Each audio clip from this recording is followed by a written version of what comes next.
আপনাদের খেদমতে সংক্ষিপ্তভাবে দুটি কথা বলবো ইনশাআল্লাহ। দুটি বিষয়ে কিছু কথা বলবো। প্রথম বিষয়টা হলো আজকে দয়াল নবীজির মিলাদের মাহফিল, পবিত্র ঈদে মিলাদুন নবী সাল্লাল্লাহু আলাইহি ওয়াসাল্লামের মাহফিল। এই সুবাদে আজকে মিলাদুন নবী নিয়ে কিছু কথা বলি। আপনারাও এই বিষয়ে অনেক আলোচনা শুনতে শুনতে মোটামুটি সবারই একটা ভালো ধারণা হয়ে গেছে। তারপরেও নবীর আলোচনা যত বলবো শুনবো ততই আমাদের মাঝে ঈমানি নূর বৃদ্ধি পাবে। মিলাদ শব্দটা মিফআলের ওজনে মিলাদ, যদিও এটা নাহুর দৃষ্টিতে ইসমে আলা, কিন্তু উরফান সমস্ত আইমাই কারাম, খোদ সাহাবাই কারাম, তাবিগণ, পরবর্তী যুগের সমস্ত মুহাদ্দিসিন, ফুকাহা, ফুজালা, খুলাফা, সুলাফা, আউলিয়াই কারাম, সমস্ত আইমাই কারাম মিলাদ শব্দটাকে ইসমে জরফ হিসেবে গ্রহণ করেছেন। মনে রাখবেন, একটা হলো উরফ আর একটা হলো হাকিকত, মূল শব্দ। আমরা যে মসজিদ বলি, মসজিদ শব্দটা কিন্তু ইসমে জরফের দৃষ্টিতে মসজিদ নয়, মাসজাদ।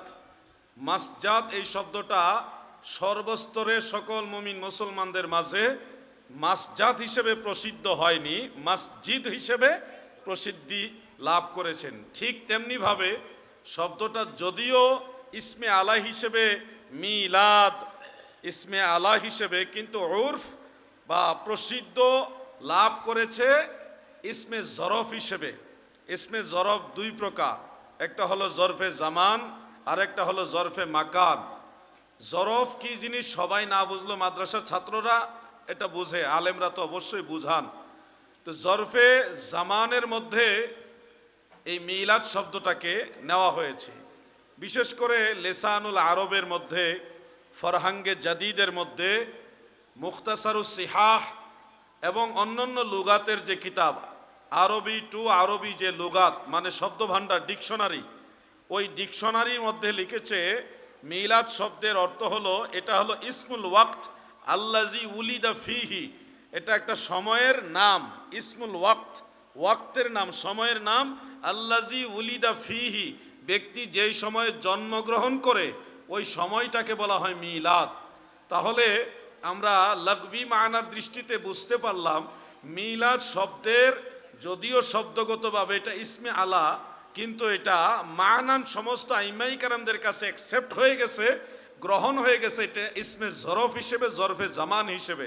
মানে মিলাদ শব্দের বাংলা অর্থ শুধু জন্ম নয়, মিলাদ শব্দের বাংলা অর্থ হবে জন্মের সময়।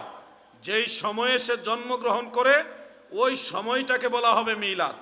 শুধু জন্মকে মিলাদ বলে না, জন্মের সময়টাকে মিলাদ বলে। যে ভাইয়েরা মিলাদ শব্দের অর্থ শুধু জন্ম বলে, তিনারা আর একটু খেয়াল করে কথা বলা উচিত। মিলাদ মানে জন্মের সময়, জরফে জামান হিসেবে এটা জন্মের সময়। আর মিলাদুন নবী সাল্লাল্লাহু আলাইহি ওয়াসাল্লাম, এটা যদি একসাথে আমরা অর্থ করি তাহলে এটার অর্থ দাঁড়ায় যেই সময়ে রসুলে পাক সাল্লাল্লাহু আলাইহি সাল্লাম আগমন করেছেন ওই সময়টা। এটা হলো লাগবি মানা। আর ইসতিলাহি মানার দিকে যদি আমরা তাকাই, মানে পারিভাষিক দৃষ্টিকোণ থেকে যদি আমরা এটার দিকে নজর করি, তখন এটা অর্থ দাঁড়ায় যেই সময় আল্লাহ রসুল সাল্লাল্লাহু আলাইহি ওয়াসাল্লাম এই ধরাধামে শুভাগমন করেছেন ওই সময় সম্পর্কে তাজকেরা। আচ্ছা, মাশাআল্লাহ, শুকরিয়া, জাযাকাল্লাহ। রসুল করিম সাল্লাল্লাহু আলাইহি ওয়াসাল্লাম যেই সময়ে ধরাধামে আগমন করেছেন ওই সময় সম্পর্কে কোরআন ও সুন্নাহ বা হাদিসের আলোকে যত আলোচনা রয়েছে, ওই আলোচনা, ওই তাজকেরা, ওই জিকির, ওই বিষয়ে যে আলোচনার শীর্ষক, আজকে যে শীর্ষক সেমিনার, এই ধরনের রসুল সাল্লাল্লাহু আলাইহি সাল্লামের বেলাদত শরীফের তাজকেরা আলোচনার যে মজলিস, যেই মাহফিল, ওই আলোচনার মাহফিলটাকে বলা হয় মিলাদুন নবীর মাহফিল। সুবহানাল্লাহ। তাহলে আমরা মিলাদুন নবী এই শব্দটার লাগবি মানা এবং ইসতিলাহি মানা দুটো সম্পর্কেই জ্ঞান মোটামুটি আহরণ করলাম। অনেক ভাইয়েরা মনে করতে পারেন যে আপনারা কিসের ভিত্তিতে মিলাদ শব্দটা ইসমে জরফ হিসেবে নিলেন? আপনি তো বললেন সব ইমামরা নিয়েছে, কারা কারা নিয়েছে? আমি তাহলে সেই ভাইদেরকে বিনয়ের সাথে বলবো যে আপনি সিহাসিত্তার অন্যতম কিতাব জামিউত তিরমিজি 203 নম্বর পৃষ্ঠায় একখানা হাদিস নজর করতে পারেন। ইমাম আবু ঈসা তিরমিজি রহমতুল্লাহ আলাইহি একটা বাব রচনা করেছেন। আমি বাবটা দলিল হিসেবে বলছি না, এটার ভিতরে যে হাদিস শরীফটা রয়েছে ওই হাদিস শরীফটা দলিল হিসেবে বলছি, যেটা দালাইলুন নবুয়ত লিল বাইহাকির মধ্যে উল্লেখ রয়েছে। ইমাম তিরমিজি বাব চয়ন করেছেন এভাবে, বাবু মা জাআ ফি মিলাদিন নবী সাল্লাল্লাহু আলাইহি ওয়াসাল্লাম। তো এই বাবের মধ্যে ইমাম তিরমিজি হাদিসটা উল্লেখ করেছেন। একজন সাহাবী, ওনাকে প্রশ্ন করা হলো, আপনি বড় না আল্লাহ রসুল সাল্লাল্লাহু আলাইহি সাল্লাম বড় বয়সের দিকে? তো ওই সাহাবী উত্তরে বললেন, আনা আকদামু মিনহু ফিল মিলাদ, আমি রসুলের মিলাদের দৃষ্টিতে অগ্রগামী। উনি কৌশল করে আদব রক্ষা করে উত্তর দিচ্ছেন, বয়সে নবীর চেয়ে বড়, বয়সের দৃষ্টিতে নবীজির চেয়ে বড়। এখন যদি বলে আমি নবীজির চেয়ে বড়, আদবের খেলাফ হতে পারে। এই জন্য তিনি আদব রক্ষা করতে গিয়ে বলতেছে, আনা আকদামু মিনহু ফিল মিলাদ, মিলাদ মানে জন্ম সময়ের দৃষ্টিতে আমি নবীজির চেয়ে অগ্রগামী। সুবহানাল্লাহ বলেন না? কিন্তু আল্লাহর নবী সব দিকে আমাদের সবার চেয়ে বড়। সুবহানাল্লাহ। এটা হলো নবীজির প্রতি প্রেম। নবী প্রেম সুধা পান কর সবে মন, বেদনা যাত না জোরাইবে, খোদা প্রাপ্তি তোর তরে লাভ হবে, নবী পদবিনে ভাব সবে মিশে। প্রিয় ভাইয়েরা আমার, আল্লাহর নবীর প্রতি আদব কিভাবে প্রদর্শন করতে হবে এটা আমার দয়াল নবীর সাহাবারা আমাদের শিক্ষা দিয়ে গেছেন। আমি ওই বিষয়ে আলোচনা যাচ্ছি না, গেলে মিলাদুন নবীর আলোচনার কসর হয়ে যাবে। প্রিয় ভাইয়েরা আমার, আল্লাহর হাবিবের মিলাদ শব্দটার শাব্দিক এবং পারিভাষিক দুইটা দৃষ্টিকোণ আমরা জানতে পারলাম। আমার ভাইয়েরা যদি প্রশ্ন করে জরফে জামান বা ইসমে জরফ হিসেবে আমরা যে মিলাদ শব্দের অর্থ নিলাম এটা কোথা থেকে, আপনি এই হাদিস থেকেই একটু নজর করতে পারেন। আল্লাহ রসুলের সাহাবী মিলাদ, আনা আকদামু মিনহু ফিল মিলাদ, এই মিলাদ শব্দটা দিয়ে দয়াল নবীর সাহাবী মিলাদ শব্দটা দিয়ে ইসমে আলা মানা নেয়নি, বরং জরফে জামান হিসেবে মানা নিয়েছে। অতএব দেখেন, আমরা সুন্নিরা যে মিলাদের অর্থ করি জন্মের সময়, এই অর্থটা আমাদের ব্যক্তিগত মন গড়া নয়, বানোয়াটি নয়, এটা আল্লাহ রসুলের সাহাবীদের কাছ থেকে আমরা শিখেছি। সুবহানাল্লাহ। খুব খেয়াল করে শুনবেন, পরবর্তী যুগেও যত ইমামরা মিলাদ শব্দটা ইউজ করেছেন, ব্যবহার করেছেন, সবাই জরফে জামান হিসেবে ব্যবহার করেছেন। কেন এই কথাগুলি বলছে আপনারা সবাই না বুঝলেও যারা অনলাইনের জগতে ঘাটাঘাটি করেন, বিচরণ করেন, তারা জানেন কিছু জ্ঞান পাপী বের হয়েছে যারা মিলাদ শব্দটাকে ইসমে আলা হিসেবে নিয়ে নবীজির সাথে বেয়াদবি করে। আপনারা সবাই এটা বোঝার দরকার নেই, আমি সবাইকে বোঝানোর, সব কথা সবার বোঝা লাগে না, শুনের বোঝার চেষ্টা করেন, আল্লাহ দয়া করলে বুঝবেন। ইসমে আলা শব্দটা হলো যন্ত্রবাচক বিশেষ্য। যন্ত্রবাচক বিশেষ্য মানে মিফতাহুন, এটা একটা যন্ত্র। চাবি, চাবি এটা কি যন্ত্র, চাবি একটা কি যন্ত্র। মিফতাহুন এটা একটা যন্ত্র, মিসবাহুন এটা একটা যন্ত্র। ওই হিসাবে আপনি যদি অর্থ করেন মিলাদুন, এই মিলাদের অর্থ যদি ইসমে আলা হিসেবে নেন, তাহলে দয়াল নবীজির আম্মাজানের সাথে তো গুস্তাকি হয়, দয়াল নবীর শানের সাথে বেয়াদবি হয়। এই জন্য সমস্ত আইম্মাই কেরাম মিলাদের অর্থ নিয়েছে জরফে জামান হিসেবে। এই বিষয়গুলি বুঝতে হবে ভাই আমার। যারা আজকে আমাদের সাথে বিরোধিতা করতে গিয়ে, বিরোধিতার জন্য বিরোধিতা করতে গিয়ে মিলাদ শব্দের উপর আঘাত করছেন, আপনি সেই আঘাত আলাউদ্দিন জিহাদিকে করছেন না। মিলাদের এই শব্দের উপর আঘাত করলে আল্লাহর হাবিবের ইজ্জতের উপর আঘাত লাগে।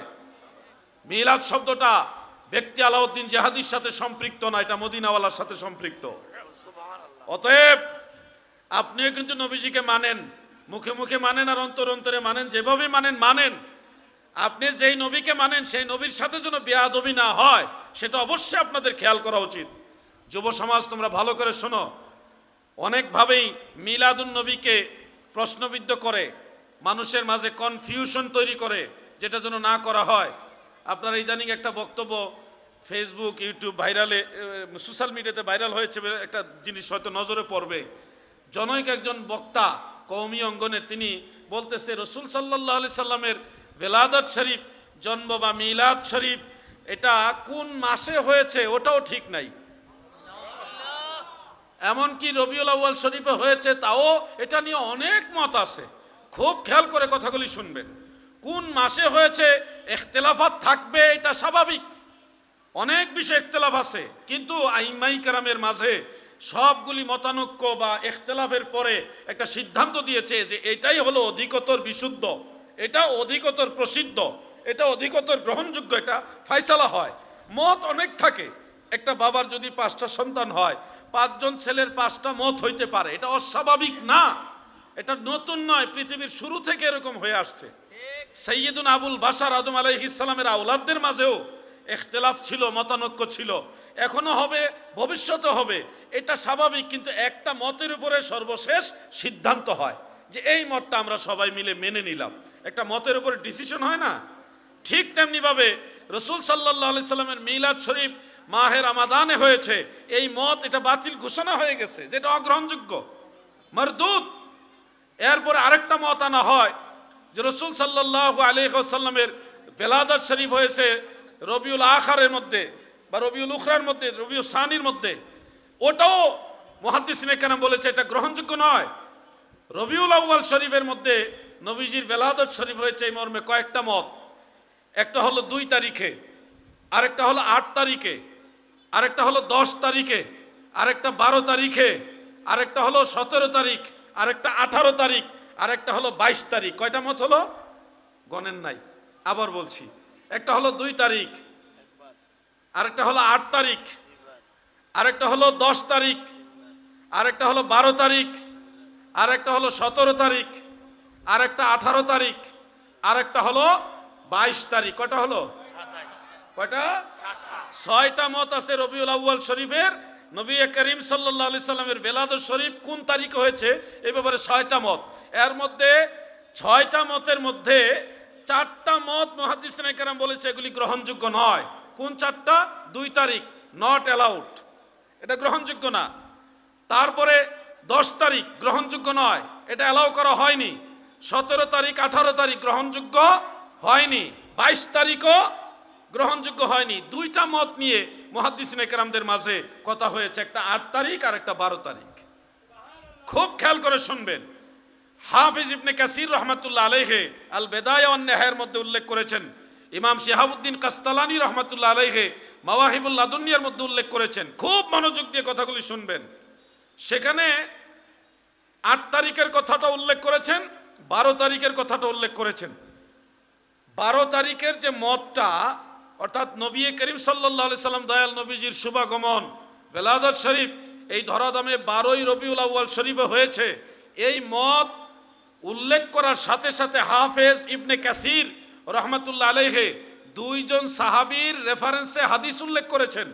একজন হলো হযরত আব্দুল্লাহ ইবনে আব্বাস রাদিয়াল্লাহু আনহুমা, উনি রইসুল মুফাসসিরিন ছিলেন, আল্লাহ রসুলের আপন চাচাতো ভাই ছিলেন এবং সাহাবীদের মধ্যে মুফতি ছিলেন, ফকিহ ছিলেন। আর দ্বিতীয় সাহাবী হলো হযরতে জাবের ইবনু আব্দুল্লাহ রাদিয়াল্লাহু আনহু, উনি একজন আনসারী সাহাবী, বিখ্যাত একজন প্রসিদ্ধ সাহাবী। দুইজন সাহাবী থেকে হাফিজ ইবনে কাসির সনদ সহকারে হাদিস উল্লেখ করেছেন। সনদের মধ্যে পরিষ্কার উল্লেখ, ওলিদা রাসূলুল্লাহি সাল্লাল্লাহু আলাইহি ওয়াসাল্লামা ফি সানি শাহরি রবি ফি সানি আশারা মিন রবিউল আউয়াল, রবিউল আউয়াল শরীফের সানি আশারা মানে 10 আর 2 12, 12ই রবিউল আউয়াল শরীফে আল্লাহর হাবিব রাসূল পাক সাল্লাল্লাহু আলাইহি সাল্লাম জন্মগ্রহণ করেছেন। এই 2টা বক্তব্য পেলাম আল্লাহর রসুলের 2 জন সাহাবী থেকে। কয়জন? বলেন কয়জন? 2 জন। কিন্তু এখানে একটা কথা আছে, আমি দেখলাম, আমি নাম মেনশন করছি মানুষকে ফিতনা থেকে বাঁচানোর জন্যে। কওমি অঙ্গনের একজন ভাই জনাব আরিফ বিন হাবিব সাহেব, উনি এই হাদিসটাকে প্রশ্নবিদ্ধ করার জন্যে একটা লেকচার দিলেন। আজকে আমি সেই লেকচারটা শুনলাম। তিনি বলতেছে যে এই হাদিসটা মুনকাতে, মাঝখানে এনকেতা আছে, বিচ্ছিন্নতা আছে, কর্তন মানে মাঝখানে একজন রাবিকে মাহজুব করা হয়েছে, ওনার দাবি। এবং তিনি বললেন যে একজন রাবি হলো সাঈদ, আরেকজন রাবি হলো আফফান। সাঈদ এবং আফফানের মাঝখানে মোটামুটি বেশ অনেক বছরের বেশ কম। সাঈদ, ওনার মূল নাম হলো সাঈদ ইবনে মিনা আর আউম মাইনা। এই সাঈদ ইবনে মিনা রাহিমাহুল্লাহ উনি সিকা রাবি। ওনার ইন্তেকালের বেশ অনেক বছর পরে আফফানের জন্ম হয়েছে। এই দাবি করে জনাব আরিফ সাহেব তিনি বললেন এখানে ইনকাতা আছে। আমি সেই ভাইকে বলবো, ভাই আর একটু তাহকিক করবেন। মুসান্নাফ ইবনে আবি শাইবার মধ্যে ইমাম আবু বকর ইবনে আবি শাইবার 4 জন উস্তাদের নাম হলো আফফান। কয়জন? 4 জন উস্তাদের নাম হলো আফফান। একজন আমরা জানলাম এই হাদিসের সনদে আছে। এই আফফান দিয়ে কোন 4 জনের কোন জন আপনি ধরে নিলেন, বা আপনি কিভাবে ধরে নিলেন? সেই সূত্র ছাড়া আপনি একজনকে ধরে নিলে হবে না তো। একজনের নাম হলো আফফান ইবনে মুসলিম আল বসরি, বসরার অধিবাসী আফফান ইবনে মুসলিম। ইনার সাথে সাঈদ ইবনে মিনা বা আউম মাইনা উনার সাক্ষাৎ হয়নি, লেখা হয়নি।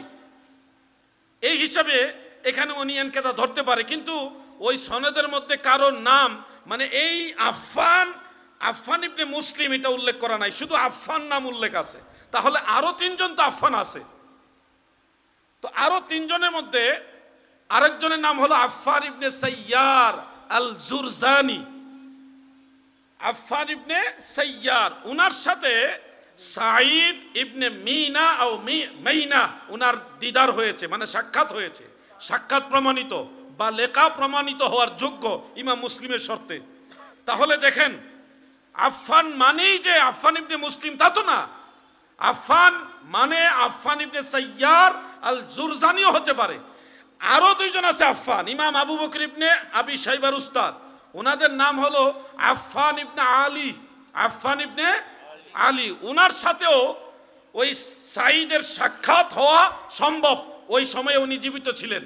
এরপর আরেকজনের নাম হলো, ওনার নামও আফফান, ওই আফফান ইবনে নামটা জানে, হ্যাঁ, হাকিম, আফফান ইবনে হাকিম। আজকে আমি আব্দুল্লাহ মামুনকে বিষয়গুলি দেখাইছিলাম, শেয়ার করছিলাম। আফফান ইবনে হাকিম, ইনিও আবু বকর ইবনে আবি শাইবার উস্তাদ। তাহলে 4 জন পাইলাম আফফান। কিন্তু আরিফ বিন হাবিব সাহেব ওনার সুবিধা হয় আফফান ইবনে মুসলিম বানায় দিলে এই হাদিসের সনদটাকে মুনকাতে প্রমাণ করে দেওয়া ওনার জন্য সুবিধা হয়। কিন্তু উনি কিসের ভিত্তিতে আফফান ইবনে মুসলিমকে নিলেন এটা কিন্তু উনি উল্লেখ করে নাই। সবচেয়ে বড় বিষয় হলো আসমাউ রিজালের অনেকগুলি কিতাব আমি আজকে ল্যাপটপের মাঝে দেখলাম, সেখানে উল্লেখ সাঈদ ইবনে মিনা ও মাইনা উনার ছাত্রদের মাঝে আফফান ইবনে মুসলিম অন্তর্ভুক্ত নয়। ওনার ছাত্রদের মধ্যে অন্যরাও অন্তর্ভুক্ত রয়েছে। আমি কথাগুলি শেয়ার করার উদ্দেশ্য হলো, সবাই আসমাউর রিজাল বুঝেন না, কিন্তু সবাই যে বুঝেন না তাও না।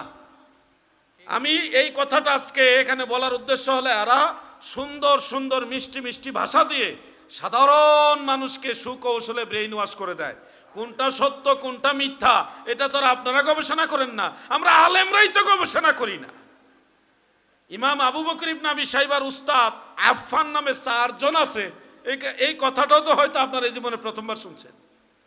এই বিষয়টা আপনারা অনেকে হয়তো জানেন না। আজকে আমি বলবো, ওয়াহাবিদের প্রত্যেকটা ভালো কথা বলার পিছনেও কোনো খারাপ উদ্দেশ্য থাকতে পারে। এরা যতই ভালো কথা বলুক, এই ভালো কথার পিছনেও তাদের কোনো খারাপ উদ্দেশ্য থাকে, যার প্রমাণ হলো এটা দিয়ে।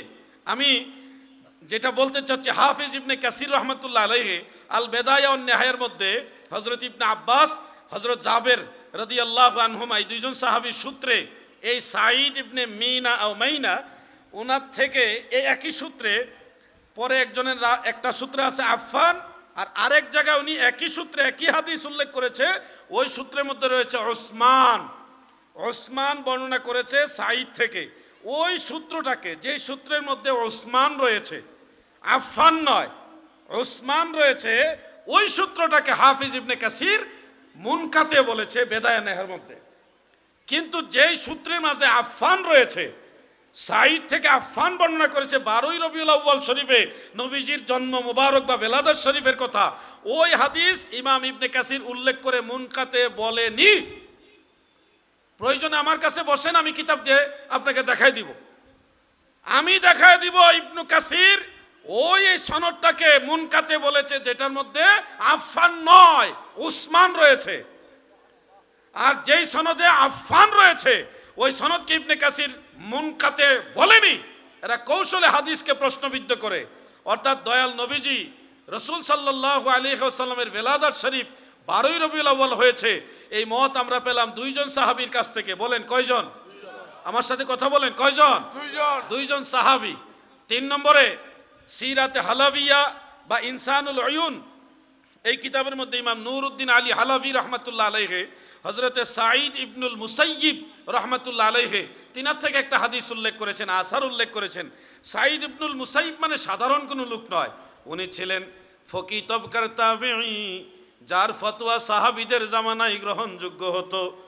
ইয়াজিদ যখন মদিনা মুনাওয়ারায় আক্রমণ করেছিল গো, সেই মদিনার সাহাবীদেরকে ইয়াজিদের দলেরা যেখানে পায় সেখানে কতল করা শুরু করলো। সাহাবীদেরকে হত্যা করতে করতে প্রায় 10,000 সাহাবীকে ইয়াজিদের বাহিনীরা হত্যা করেছে। 3,000-এর মতো মহিলাদের ইজ্জত ইয়াজিদের বাহিনীরা লুণ্ঠন করেছে। সেই দিবসটাকে বলা হয় হাররা দিবস। ওই দিন ইয়াজিদের বাহিনীরা যাকে যেখানে পায় ওইখানেই হত্যা করে ফেলছে। হযরত আবু সাঈদ খুদরি রাদিয়াল্লাহু তাআলা আনহু, তিনি বয়োজ্যেষ্ঠ মুরব্বী মানুষ ছিলেন, একেবারে কুজু বৃদ্ধ ছিলেন। তিনি তরবারি নিয়ে ইয়াজিদের সৈন্যদের সামনে দাঁড়িয়ে গেলেন, সোজা হয়ে দাঁড়াতে পারে না। উনি বৃদ্ধ এবং কুজু হয়ে গেছে, বাঁকা, পিঠ বাঁকা হয়ে গেছে। আচ্ছা, নারায়ে তাকবীর, নারায়ে রিসালাত, আহলে সুন্নাত ওয়াল জামাত। শেখের নাম বলুন। আমাদের শেখ হাফিজ ইব্রাহিম সাহেব, ও ওনার কথা অনেক শুনেছি, মাশাআল্লাহ, আলহামদুলিল্লাহ। ভালো আছেন আপনি? আল্লাহ ওনাকে হায়াতে তাইয়্যিবা দান করুক, বলেন আমিন। আমি তো দেখলাম উনি নিচে বসে আসছিল, এই হলো আশেকে রসুলের প্রমাণ। হ্যাঁ, নিচে মানুষ সবাই দেখেন, উনি চাইলে কিন্তু এখানে এসে বসতে পারতেন, যে মাটিতে সবার সাথে বসে গেছে, অহংকার নাই। আল্লাহ ওনার মতো আমাদেরকেও এরকম অহংকার শূন্য হওয়ার তৌফিক দেন, বলেন আমিন। দরুদ শরীফ পড়ুন, আল্লাহুম্মা সাল্লি আলা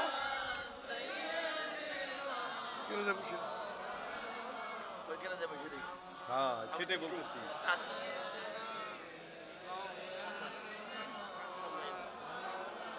যাহার মনেতে আশা স্বর্গেরই সুধা পান, ধর এসে রহমতেরি লহ এসে রহমতেরি ভারী বরিশনের ধার, যাহার মনেতে আশায় আল্লাহুম্মা সাল্লি আলা মারহাবা মাওলানা মুহাম্মদ ওয়া আলা আলি সাইয়্যিদানা মাওলানা মুহাম্মদ সাল্লাল্লাহু আলাইহি ওয়াসাল্লাম। সেই হাররা দিবসে ইয়াজিদের বাহিনীদের সামনে হযরতে আবু সাঈদ খুদরি রাদিয়াল্লাহু আনহু, বয়োজ্যেষ্ঠ বৃদ্ধ, কুজু বৃদ্ধ, পিঠ বাঁকা হয়ে গেছে, তিনি তরবারি হাতে নিয়ে সোজা হয়ে দাঁড়াতে পারে না, হ্যাংলা হয়ে গেছে, শরীরের মধ্যে তেমন কোনো গোস্ত নাই, বৃদ্ধ হয়ে গেছে। এই বাঁকা পিঠকে সোজা করে নিয়ে আবু সাঈদ খুদরি তরবারি হাতে নিয়ে বলে, এ ইয়াজিদের বাহিনীরা, তোরা কেন মদিনা আক্রমণ করেছো? তোমরা যদি আক্রমণ করতে চাও, আমি আবু সাঈদ খুদরির সাথে আগে লড়াই করো। একজন বৃদ্ধ মানুষ, বয়সের ভারে কুজু হয়ে গেছে, এমন একজন ব্যক্তি তরবারি হাতে নিয়ে ইয়াজিদের বাহিনীদেরকে ঠেকায় দেওয়ার জন্য তিনি বলতেছে, আমার সাথে লড়াই করো। ইয়াজিদের বাহিনীর মনের মধ্যে ভীতি সঞ্চালিত হলো, তারা ভয় পেয়ে গেল, নিশ্চয়ই আমরা অন্যায় করতেছি, না হয় এমন একজন বৃদ্ধ মানুষ, উনি আমাদের বিরুদ্ধে তরবারি নিয়ে দাঁড়াইছে। তারা তখন আর ওনার সাথে লড়াই করেনি, তারা ওখান থেকে চলে গেছে। ওখান থেকে যাওয়ার পরেই সুনানু দারিমি শরীফের মধ্যে হাদিসখানা উল্লেখ রয়েছে, মিশকাতুল মাসাবিহের মধ্যে খাতিবে তিবরিজি রাহমাতুল্লাহ আলাইহি হাদিসখানা কোট করেছেন। আমার দয়াল নবীজির রওজা মুবারকের কিনারে হযরতে সাঈদ ইবনুল মুসাইয়্যিব মুসাইয়িব রাহমাতুল্লাহ আলাইহি পাগলের বেশে লুকিয়ে রইলেন।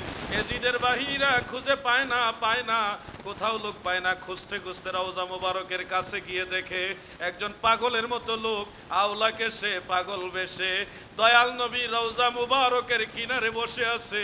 ইয়াজিদ সৈন্যরা ভাবলো এটা মনে হয় পাগল, কত মানুষই তো মারলাম, এই পাগলকে আর মেরেই বা কি হবে, চলো আর তাকে মারবো না। সেই সাঈদ ইবনুল মুসাইয়িব রাহমাতুল্লাহ আলাইহি তিনি বলেন, রওজা মুবারকের কিনারে আমি 3 দিন লুকিয়ে ছিলাম গো। মদিনার মসজিদে নববীতে 3 দিন আজান হয়নি, 3 দিন কোনো একামত হয়নি, নামাজের জামাত হয়নি। আমি গুনগুন আওয়াজ রওজা মুবারকের ভিতর থেকে শুনতাম। নামাজের ওয়াক্ত হইলে দয়াল নবী নিজে আজান দিত, আমার নবী একামত দিত। তিনি বলেন ইয়াসমাউহা মিন কাবরিন নবী সাল্লাল্লাহু আলাইহি ওয়াসাল্লাম। আযান একামতের এই সময়গুলি আমি রওজা মুবারক থেকে শুনেছি এবং ওই সময় আমি বুঝতাম যে এখন নামাজের ওয়াক্ত হয়ে গেছে। এই যে সাঈদ ইবনুল মুসাইয়িব রাহমাতুল্লাহ আলাইহি উনি সেই বিখ্যাত ফকিহকার তাবেঈ, তিনি বর্ণনা করেছেন সিরাতে হালাবিয়া অর্থাৎ ইনসানুল উয়ুনের মধ্যে ইমাম নুরউদ্দিন আলী হালাবি রাহমাতুল্লাহ আলাইহি আসারখানা উল্লেখ করেছেন। সেখানে তিনি স্পষ্ট উল্লেখ করেছেন আমার দয়াল নবীজির বেলাদাত শরীফ হয়েছে সানি আশারা মিন রবিউল আউয়াল, রবিউল আউয়াল শরীফের 12 তারিখে আল্লাহর হাবিবের বেলাদাত। প্রিয় ভাইয়েরা আমার, তাহলে আমরা 3 জন ব্যক্তির মত পাইলাম। 1 নম্বরে হযরত আব্দুল্লাহ ইবনে আব্বাস, 2 নম্বরে হযরত জাবির ইবনে আব্দুল্লাহ রাদিয়াল্লাহু তাআলা আনহুমা, 3 নম্বরে ফকিহ তাবকার তাবিঈ হযরত সাঈদ ইবনুল মুসাইয়িব রাহমাতুল্লাহ আলাইহি, 4 নম্বরে ইমাম হাকিম নিসাবুরি রাহমাতুল্লাহ আলাইহি আল মুস্তাদরাক আলা সাহিহাইনের মধ্যে সনদ সহকারে এই আসারখানা কোট করেছেন এবং ইমাম বাইহাকি দালাইলুন নবুওয়াতের মধ্যেও এই আসারখানা উল্লেখ করেছেন। ইমাম আবু নুআইম ইসফাহানি তিনিও তিনার দালাইলের মধ্যে এটা উল্লেখ করেছেন। আর বেলা ইসনাদ ইমাম সুহাইলি এবং এরপরে সিরাত ইবনে হিশাম সহ অনেক কিতাবে এটা উল্লেখ রয়েছে। হাফিজ ইবনে কাসির আল বিদায়া ওয়ান নিহায়ার মধ্যেও এই সনদটা এই কথাটা উল্লেখ করেছে। মুহাম্মদ বিন ইসহাক রাহমাতুল্লাহ আলাইহি উনি ছিলেন একজন তাবেঈ এবং সিরাতবিদদের মধ্যে একজন বিখ্যাত সিরাতবিদ মুহাম্মদ বিন ইসহাক রাহমাতুল্লাহ আলাইহি, তিনিও বলেছেন আল্লাহর হাবিবের বেলাদাত শরীফ হয়েছে 12ই রবিউল আউয়াল শরীফে। সুবহানাল্লাহ। তাহলে আমি বলেছিলাম যে 6 থেকে 7টা মত আছে রবিউল আউয়াল শরীফে নবীজি কোন তারিখে জন্ম মোবারক হয়েছে, বেলাদাত শরীফ হয়েছে। এর মধ্যে সবগুলি মতকেই মুহাদ্দিসিনে কেরাম গ্রহণ করেনি, শুধু 2টা ছাড়া। এর মধ্যে একটা হলো 8 তারিখ আর একটা হলো 12 তারিখ। 12 তারিখের ব্যাপারে আমরা কয়টা সূত্র পাইলাম? 3টা সূত্র পাইলাম 4 জনের পক্ষ থেকে, 2 জন সাহাবী, একজন তাবেঈ আর একজন তাবেঈ। খুব খেয়াল করে শুনতে কথা, 2 জন সাহাবী, একজন তাবেঈ আর একজন তাবেঈ। 4 জন থেকে পাইলাম 3টা সূত্রে। এবার আসেন 8 তারিখের ব্যাপারটা মুহাদ্দিসিনে কেরাম কেন এলাও করলেন, গ্রহণ করলেন। 8 তারিখের ব্যাপারে ইমাম মালিক রাহমাতুল্লাহ আলাইহি একটা সনদ সহকারে একটা আসার উল্লেখ করেছেন। এই আসারটা বর্ণনা করেছেন মুহাম্মদ ইবনে জুবাইর ইবনে মুতঈম রাহিমাহুল্লাহু তাআলা। উনি সাহাবী নয়, উনি তাবেঈ ছিলেন, সিকা তাবেঈ, বিশ্বস্ত একজন তাবেঈ। এবং সনদের যে কজন রাবী আছে রিজালুহু কুল্লুহুম মুআসসাকুন, সবাই বিশ্বস্ত রাবী। তো এই মুহাম্মদ ইবনে জুবাইর ইবনে মুতঈম রাহিমাহুল্লাহ, উনার থেকে বর্ণিত আছে আল্লাহর হাবিব রাসূল করিম সাল্লাল্লাহু আলাইহি ওয়াসাল্লাম 8ই রবিউল আউয়াল বেলাদাত শরীফ হয়েছে, মানে নবীজি 8 তারিখে এই ধরাধামে আগমন করেছেন। এই সনদটা শক্তিশালী, মানে সহি, রিজালের দৃষ্টিতে সহি, কিন্তু মারফুও নয়, মাওকুফও নয়। হাদিসের 3টা ক্লাস আছে। মারফু মানে আল্লাহ রাসূল সাল্লাল্লাহু আলাইহি সাল্লাম পর্যন্ত যেই হাদিসের সনদ পৌঁছেছে, আর যেই হাদিসের সনদ নবীজি পর্যন্ত পৌঁছায় নাই, সাহাবী পর্যন্ত পৌঁছায়, সেটাকে বলা হয় মাওকুফ। আরেকটা হলো মাকতু, যেটা সাহাবী পর্যন্ত পৌঁছে নাই, আল্লাহ রাসূল সাল্লাল্লাহু আলাইহি সাল্লাম পর্যন্ত ওইখান তো পৌঁছেই নাই, সাহাবী পর্যন্ত পৌঁছে নাই, পৌঁছে সনদখানা একজন তাবেঈ পর্যন্ত, ওই সনদটাকে বলা হয় মাকতু। খুব খেয়াল করে শুনবে, এই 8 রবিউল আউয়াল শরীফ রাসূল পাক সাল্লাল্লাহু আলাইহি সাল্লামের বেলাদাত শরীফ হয়েছে এই মতটা হলো মাকতুবতের একটা আসার দ্বারা একজন তাবেঈর পক্ষ থেকে। আচ্ছা, আপনারা সবাই জানেন সাহাবী হলো তারা যারা নবীজিকে দেখেছে, নবীজির কাছ থেকে শুনেছে। মান লাকিয়া রাসূলুল্লাহি সাল্লাল্লাহু আলাইহি ওয়াসাল্লাম ঈমানান ওয়া মাতা আলাল ইসলাম, যারা ঈমানের সাথে আল্লাহ রাসূলের সাথে সাক্ষাৎ হয়েছে এবং ইসলামের উপর ইন্তেকাল হয়েছে তাদেরকে বলা হয় সাহাবী। যারা নবীজিকে দেখছেন, নবীজির সাথে নামাজ পড়েছেন, নবীজির জবান মুবারক থেকে হাদিস শরীফ শুনেছেন, ওনারা হলো সাহাবী। খুব খেয়াল করে কথাগুলি শুনেন। আর যারা নবীজিকে দেখেনি, সাহাবীদের দেখেছে, ওনারা হলো তাবেঈ। এখন আপনারা বলেন আল্লাহর হাবিবের বেলাদত শরীফ সম্পর্কে, কোন মাসে কত তারিখ জন্ম হয়েছে, নবীজির আগমন হয়েছে, এটা কি তাবেঈ বেশি ভালো জানবে না সাহাবী বেশি ভালো জানবে? আওয়াজ দিয়ে বলেন, কারা বেশি ভালো জানবে? সাহাবী বেশি ভালো জানবে। আর আসমাউর রিজালের দৃষ্টিতে মুহাম্মদ ইবনে জুবাইর রাহমাতুল্লাহ আলাইহির তুলনায় হাজার গুণে শ্রেষ্ঠ হলো সাঈদ ইবনুল মুসাইয়িব রাহমাতুল্লাহ আলাইহি। মানে সাঈদ ইবনুল মুসাইয়িব রাহিমাহুল্লাহর ফায়সালার খেলাফে মুহাম্মদ ইবনে জুবাইরের কওল কখনোই এটা গ্রহণযোগ্যতা পাবে না। মর্যাদার ব্যাপার সবার আছে না? আল্লামা নূরুল ইসলাম হাশিমি রাহমাতুল্লাহ আলাইহি উনি ইমামে আহলে সুন্নাত, ওনার বিপরীতে একজন সাধারণ ব্যক্তির কথা কি গ্রহণযোগ্য হবে? কোনোদিনও না। ঠিক তেমনি ভাবে সাঈদ ইবনুল মুসাইয়িব রাহমাতুল্লাহ আলাইহির ফজিলতের কাছে মুহাম্মদ ইবনে জুবাইর উনি নিঃসন্দেহে সিকা এবং ফজিলত মণ্ডিত একজন তাবী, কিন্তু উনার কাছে উনি ওরকম মর্যাদা মণ্ডিত নয়। ব্যাপার স্যাপার আছে এখানে। এই জন্য আমি ক্লিয়ার করে বললাম ৮ই রবিউল আউয়াল শরীফের দলিল আছে, কিন্তু ওই দলিল ১২ই রবিউল আউয়াল শরীফকে এই নরমাল করে দেওয়ার মতো ওরকম দলিল না। আমরা সুন্নিরা বুঝে শুনি ১২ই রবিউল আউয়ালের দিকে আগাইছি, কথা ঠিক না? আর শুধু ১২ই রবিউল আউয়ালই আমরা এটা স্থির থাকি নাই, শুধু একটা দিনকেই মুকাইয়িদ করিনি। আমরা একেবারে পহেলা রবিউল আউয়াল থেকে ১২ই রবিউল আউয়াল পর্যন্ত সবকটা দিনকে আমরা মিলাদুন নবীর দিন হিসেবে পালন করি, ঠিক না? ঠিক। রবিউল আউয়ালে পাখিরা যায় ডালে, রবিউল আউয়ালে পাখিরা যায় ডালে, ফুলেরা সব হেসে খেলে, বলেন না সবাই, ফুলেরা সব। পুরা রবিউল আউয়াল শরীফটাই হলো আমাদের আনন্দের মাস, ঠিক না? ঠিক। প্রিয় ভাইয়েরা আমার, সুকৌশলে আমার ওই জ্ঞান পাপী ভাইরা নবীজির মিলাদ শরীফকে প্রশ্নবিদ্ধ করে আপনার ভিতরে কনফিউশন তৈরি করে দিবে। এরপর আমি আরেকটা বিষয় সংযোগ করে দেই, শুধু আলাউদ্দিন জেহাদির ব্যক্তিগত কথা শুনলে তো হবে না। আমি আপনাদের কাছে সবগুলি দলিল শো করলাম। এই দলিলগুলির আলোকে মুহাদ্দিসিনে কেরাম কি বলে গেছেন। ১ নম্বরে হাফিজ ইবনে কাসির রাহমাতুল্লাহ আলাইহি, উনি তো হাফিজুল হাদিস। হাফিজুল হাদিস মানে লক্ষাধিক হাদিসের সনদ ওনার মুখস্থ। তিনি আল বেদায়া ওয়ান নিহায়ার মধ্যে স্পষ্ট ১২ই রবিউল আউয়াল শরীফের কথা উল্লেখ করে লিখতেছেন, ওয়া হাযা হুয়াল মাশহুরু ইনদাল জামহুর, ওয়া হাযা হুয়াল মাশহুরু ইনদাল জামহুর। জামহুর মানে বেশিরভাগ ইমামের কাছে ১২ই রবিউল আউয়াল তাই হলো প্রসিদ্ধ, মানে গ্রহণযোগ্য। সুবহানাল্লাহ। এখানে শেষ না, শারিহুল বুখারী ইমাম শিহাবউদ্দিন কাসতালানি রাহিমাহুল্লাহ তিনি মাওয়াহিবুল্লাহ দুনিয়ার মধ্যে ঠিক একই কথা বলেছেন। ১২ই রবিউল আউয়ালের বিষয়টা হলো মাশহুর ইনদাল জামহুর, জমহুর ইমামদের কাছে গ্রহণযোগ্য। কিন্তু আমি এই দুইটা মতের মাঝেও কিছু কনফিউশনে ছিলাম ব্যক্তিগতভাবে। দুইটা মতের মাঝে কেন কনফিউশনে ছিলাম? ওনারা মাশহুর বলেছেন কিন্তু আসাহ বলেন। উসুলে হাদিসের মানদণ্ডে কোনো আসারকে আসাহ বললে এটা গ্রহণযোগ্যতা বেশি পায়। ইবনে কাসির রাহিমাহুল্লাহ মাশহুর বলেছেন, শিহাবউদ্দিন কাসতালানি মাশহুর বলেছেন, আসাহ বলেননি, অধিকতর বিশুদ্ধ বলেনি।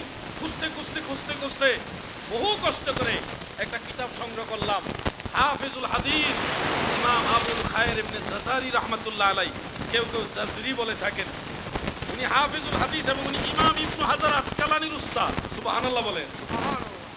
যিনি শারিহুল বুখারী হাফেজ ইবনু হাজার আসকালানি রাহমাতুল্লাহ আলাইহির উস্তাদ, তিনি ইমাম আবুল খায়ের ইবনে জাজারি রাহিমাহুল্লাহ একটা কিতাব লিখেছেন, এটার নাম হলো আল আরফুত তারিফ বি মাউলিদিশ শরীফ। সেই কিতাবের মধ্যে রাসূল করিম সাল্লাল্লাহু আলাইহি সাল্লামের মিলাদুন শরীফ কত তারিখে হয়েছে, কোন মাসের কত তারিখে হয়েছে, সবগুলি মত উল্লেখ করে তিনি লিখেছেন রবিউল আউয়ালের 12 তারিখে সানি আশারা মিন শাহরি রবিউল আউয়াল, এই কথাটাকে উল্লেখ করে তিনি লিখেছেন ওয়াহুয়াল আসাহ। এটা হলো অধিকতর বিশুদ্ধ। সুবহানাল্লাহ। একজন হাফিজুল হাদিস তিনি যখন একটা হাদিসের ব্যাপারে বলে আসাহ, তখন আর সাধারণ আওয়াম যারা, পাবলিক যারা, বিশেষ করে হাবিবুল্লাহদের আর কোনো কথাই থাকবে। আল্লাহ তাদের হেদায়েত নসিব করুক। মহব্বতে বলেন আমিন। আমি এই কথাগুলি বলছি, আমি কিন্তু গল্প কিচ্ছা কাহিনী সাধারণত বলি না। শুরু থেকে এই পর্যন্ত রেফারেন্স ছাড়া কোনো অপ্রয়োজনীয় আলোচনা আপনারা পাইছেন আমার কাছে? ইনশাল্লাহ পাবেন না। আমি এই তথ্যভিত্তিক কথা বলি, যার কারণে আমার বিরুদ্ধে অনেকে লেগে যায়। পারে না দলিল দিয়া, পারে হলো এমনি এমনি গালাগালি করে। তা আমি আপনাদের এটুকু বলবো, শুনুন, আমি আমার পথে আপনাকে ডাকছি না, আমি মদিনাওয়ালার পথে থাকার জন্য আপনাকে বলছি। আপনি বলবেন যে মিলাদুন নবী এই কথাটা কোরআনেও নাই, হাদিসেও নাই। ভাই, আপনি যদি বুঝেও না বোঝার ভান করেন, তাহলে আমি আপনাকে বোঝাতে পারবো না। কারণ ঘুমের মানুষকে জাগানো যায়, কিন্তু যে ঘুমের ভান করে শুয়ে থাকে তাকে জাগানো কঠিন। যে ঘুমিয়ে থাকে, পায়ের মধ্যে একটু চাপ দিলে তখন আস্তে করে ওনার ঘুম ভেঙে যায়। কিন্তু যে ঘুমায়নি, অরিজিনালি ঘুমায়নি, এমনিতেই ঘুমের ভান করে আসে, ওনাকে পায়ে টিপেন আর মাথায় টিপেন, উনি কিন্তু আপনার এই ডাক শুনতে চাইবে। আপনি বলবেন মিলাদুন নবী কোরআন হাদিসে কোথাও নাই, আমি বলবো ভাই আপনার তাইলে কোরআন হাদিস হয় জানা নাই, না হয় জানেন কিন্তু মানবেন না, এই জন্য কথা বলছি। মিলাদুন নবীর ব্যাপারে আমি কি বলবো? হাফেজ ইবনে হাজার আসকালানি এবং হাফেজ জালালউদ্দিন সুয়ুতি, দুইজন হাফিজুল হাদিস, একজন 4 লক্ষ হাদিসের সনদ মুখস্থ জানতেন, কোনো মতে 6 লক্ষ হাদিসের সনদ মুখস্থ জানতেন ইবনে হাজার আসকালানি। আরেকজন হলো ইমাম আব্দুর রহমান জালালউদ্দিন সুয়ুতি, 2 লক্ষ হাদিসের সনদ মুখস্থ জানতেন। ওনারা নুকাত পর্যায়ের মুহাদ্দিস ছিলেন, ওনারা মুজাদ্দিদ ছিলেন, 7ম তবকার মুজতাহিদও ছিলেন। এই দুইজন ইমাম তিনারা দেখলেন একজন আলেমের নাম হলো মাওলানা তাজউদ্দিন ফাকিহানি মালিকি রাহিমাহুল্লাহ। মালিকি মাযহাবের একজন আলেম ছিলেন অনেক আগের। উনি তারিখে মিলাদ নামে একটা বই লিখেছেন এবং আরেকটা লিখেছেন। এই দুইটা বইয়ের মধ্যে মিলাদুন নবীর বিরুদ্ধে বিভিন্ন ধরনের মিথ্যাচার করেছেন। হাফেজ আবুল খাত্তাব ইবনে দাহিয়া রাহিমাহুল্লাহ, বাদশাহ মুজাফফরউদ্দিন কাউকাবারি, কুকুবুরি নয়, অনেকে বলে কুকুবুরি, বুলুদুদ, কুকুবুরি নয়, শব্দটা হলো কাউকাবারি। মুজাফফরউদ্দিন কাউকাবারি রাহিমাহুল্লাহু তাআলা, এই দুইজন ব্যক্তি সম্পর্কে মাওলানা ফাকিহানি তাজউদ্দিন ফাকিহানি মালিকি উনি মিথ্যা রেফারেন্স দিয়ে ওই অমুক ইমাম বলছে উনি খারাপ, অমুক ইমাম বলছে উনি খারাপ, বিভিন্ন ইমামদের নাম দিয়া এই দুইজনকে কালানিং করে দিলেন, মিথ্যা বই লেখে। তখন এই বইগুলো ইমাম ইবনে হাজার আসকালানির হাতে পড়ল, ইমাম জালালউদ্দিন সুয়ুতির হাতে গিয়ে পড়ল। এই দুইজন ইমাম তারিখে মিলাদ সহ তাজউদ্দিন ফাকিহানির এই ফতোয়াকে মিলাদের বিরুদ্ধে উনি বলেছিলেন ইন্না আমালাল মাউলুদ বিদআতুন মাজমুমা, মিলাদের আমল করা হলো মন্দ বিদআত, গুনার কাজ, নাজাইজ। এই ফতোয়া দিয়েছিল তাজউদ্দিন ফাকিহানি মালিকি। এই ফতোয়া এবং ওই কিতাব সহকারী ইবনে হাজার আসকালানি পেলেন এবং ইমাম জালালউদ্দিন সুয়ুতি পেয়ে দেখলেন এই কিতাব সঠিক না, সঠিক তথ্য এখানে তুলে ধরা হয়নি। তখন এই দুইজন মুজাদ্দিদ, দুইজন হাফিজুল হাদিস, দুইজন মুজতাহিদ একসাথে কলম ধরে এই তাজউদ্দিন মালিকি ফাকিহানির ফতোয়াকে রদ করে বলেছেন কাদ ইস্তাখরাজ লাহুল হাফিজ ইবনে হাজার আসলান মিনাস সুন্নাহ ওয়া কাযাল হাফিজুস সুয়ুতি কুদ্দিসা সিররুহু। ইমাম ইবনে হাজার আসকালানি, ইমাম সুয়ুতি দুইজন মিলে আল্লাহ রাসূলের সুন্নাহ থেকে মিলাদের দলিল ইস্তেখরাজা করে, ইস্তেখরাজা মানে দলিল বের করে ওনারা ফতোয়া দিলেন ইউস্তাহাব্বু লানা ইজহারুশ শুকরে ফি মাউলিদিন নবী সাল্লাল্লাহু আলাইহি সাল্লাম ওয়া বি ইজতিমাইন নাস ওয়া বি ইতআমিত তাআম মানুষকে জড়ো করে জমায়েত করে খাবার পরিবেশন করে কোরআন হাদিসের আলোকে মিলাদের মাহফিল করা, আল্লাহর শুকরিয়া আদায়ার্থে এই মিলাদ মাহফিল করা মুস্তাহাব, ইউস্তাহাব বলা না, আমাদের জন্য মুস্তাহাব, জায়েজ জায়েজ জায়েজ। দুইজন মুজাদ্দিদ, দুইজন ফকিহ, দুইজন হাফিজুল হাদিস এটাকে মুস্তাহাব ফতোয়া দিলেন তাজউদ্দিন ফাকেহানির রব করে। আফসোস আমাদের কওমি অঙ্গনের কিছু ভাইয়েরা সেই তাজউদ্দিন ফাকেহানি যেই বইয়ের মধ্যে মিলাদের বিরোধিতা করছে ওই বই দিয়ে দলিল দেয়।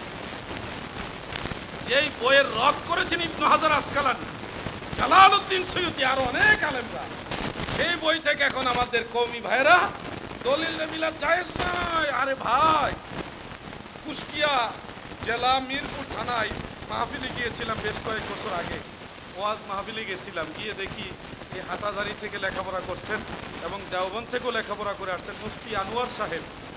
তিনি এসে আমাকে কিতাবপত্র নিয়ে আওয়ামী লীগের যিনারা লিডার পার্সন ছিলেন সবাইকে নিয়ে আমাকে বলতেছে বাহাস করতে হবে। তখন আমার বয়স আর কম ছিল, আমি সেই নিজে গাড়ি ড্রাইভ করে গেছিলাম, তখনও ড্রাইভার ছিল না, ড্রাইভ করে গেছিলাম। তো ওনারা বলছে বাহাস করতে হবে, সব ভালো ভালো গণ্যমান্য লোক দিয়ে আসছে, মানে অপ্রস্তুত অবস্থায়। আমি শেষে কী করলাম, পরিস্থিতি বাধ্য করলাম, আমি বললাম ঠিক আছে কী নিয়ে বাহাস করবেন? তখন উনি মিলাদ নিয়ে বাহাস করবেন। ওই মিলাদ নিয়ে অনেক কথা হয়েছে, এর মধ্যে উনি এই দলিল বাইর করছেন। মৌলানা ফয়জুল্লাহ মেখুলি সাহেব আছে না, ওনার লেখা একটা বই আছে, উর্দু বই। সেই উর্দু বই, ওটার মধ্যে তাজউদ্দিন ফাকেহানি সাহেবের কিতাবের রেফারেন্স দিয়ে লেখা আছে এটা বিদআত, এটা নাজায়েজ বিদআত। তো আমি এই উর্দুটা পড়ে বললেন দেখেন কিতাবে লেখা আছে এটা সম্পূর্ণ বিদআতে সাইয়্যিআ, বিদআতে কবিহা, বিদআতে মাজমুমা, এটা করা যাবে না, মিলাদ এটা নাজায়েজ বিদআত। আমি বললাম ভাই আপনি যে ফতোয়া দিয়েছেন এটা আজ থেকে 600 বছর আগে বাতিল হয়ে গেছে। সুবহানাল্লাহ। আপনি এখন আমাকে যেই ফতোয়া 600 বছর আগে বাদ হয়ে গেছে, সারা ওয়ার্ল্ডের সব সুপ্রিম কোর্টের বিচারপতিরা একসাথে হলে ওনাদের সমান হবে না। ওনারা এত মহাজ্ঞানী ছিলেন, সেই মহান মুজাদ্দিদরা, মুস্তাহিদরা, হাফেজুল হাদিসরা 600 বছর আগে এটা বাতিল ঘোষণা করে দিয়েছে।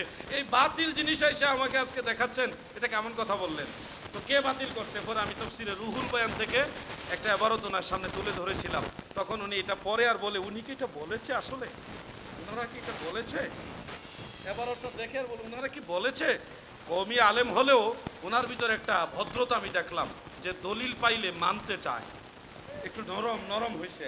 এই জন্য আমি ওনাকে সম্মান করি, কারণ আলেম তো তারা, ভুল মানুষেরই হবে, কিন্তু সত্যটা যখন মানুষের সামনে আসবে তখন সে সত্যটা গ্রহণ করে নেবে, সে যেই হোক। এই জন্য আমি মুফতি আনোয়ার সাহেবের বদনাম বলি না, আমি বলছি ওনাকে আমি ধন্যবাদ দিই যে উনি দলিলটা পাওয়ার পরে বলছে ওনারা কি এটা বলে গেছে। আমি এটা আরো ভালোভাবে যাচাই করব। বেশ অনেক কথা হয়েছে, আমি এই বিষয়টা বলতে গেলে এখানে আরো অনেক ব্যক্তিগত জীবনের কথা চলে আসবে, আমি এই জন্য এটা বললাম না। আলোচনার মাঝে শুধু এটুকু বললাম ভাইজান, যেই দলিল দিয়ে আমাদের আলেম ভাইয়েরা, মানে ওই আলেম ভাইয়েরা মিলাদকে নাজায়েজ প্রমাণ করতে চায়, ওই ফতোয়াগুলি 600 বছর আগে বাতিল হয়ে গেছে। কি হয়ে গেছে? বাতিল হয়ে গেছে। আমাদের আরেকটা দাবি, আমাদের কাছে তাদের আরেকটা দাবি, 604 হিজরিতে ইরবিল শহরের বাদশা মুজাফফরউদ্দিন কাউকাবারি রহমতুল্লাহ আলাইহি তিনি মিলাদুন্নবী আবিষ্কার করছে, এর পূর্বে মিলাদুন্নবী ছিল না। এই কথাটা ওনাদের জোর দাবি, খুব বেশি দাবি ওটা ওনাদের। কিন্তু আমি বলছি ভাইজান, মাথা গরম না করে ঠান্ডা মাথায় শুনেন, 604 হিজরিতে ইরবিল শহরের বাদশা মুজাফফরউদ্দিন কাউকাবারি রাহিমাহুল্লাহ তিনি মিলাদুন্নবী আবিষ্কার করেননি, বরং তিনার তত্ত্বাবধানে রাষ্ট্রীয় পর্যায়ে, রাষ্ট্রীয় উদ্যোগে 604 হিজরিতে মিলাদুন্নবী এটা চালু করা হয়েছে। কিন্তু মিলাদুন্নবী চালু করেনি, একটা হলো রাষ্ট্রীয় অনুষ্ঠান চালু করছে।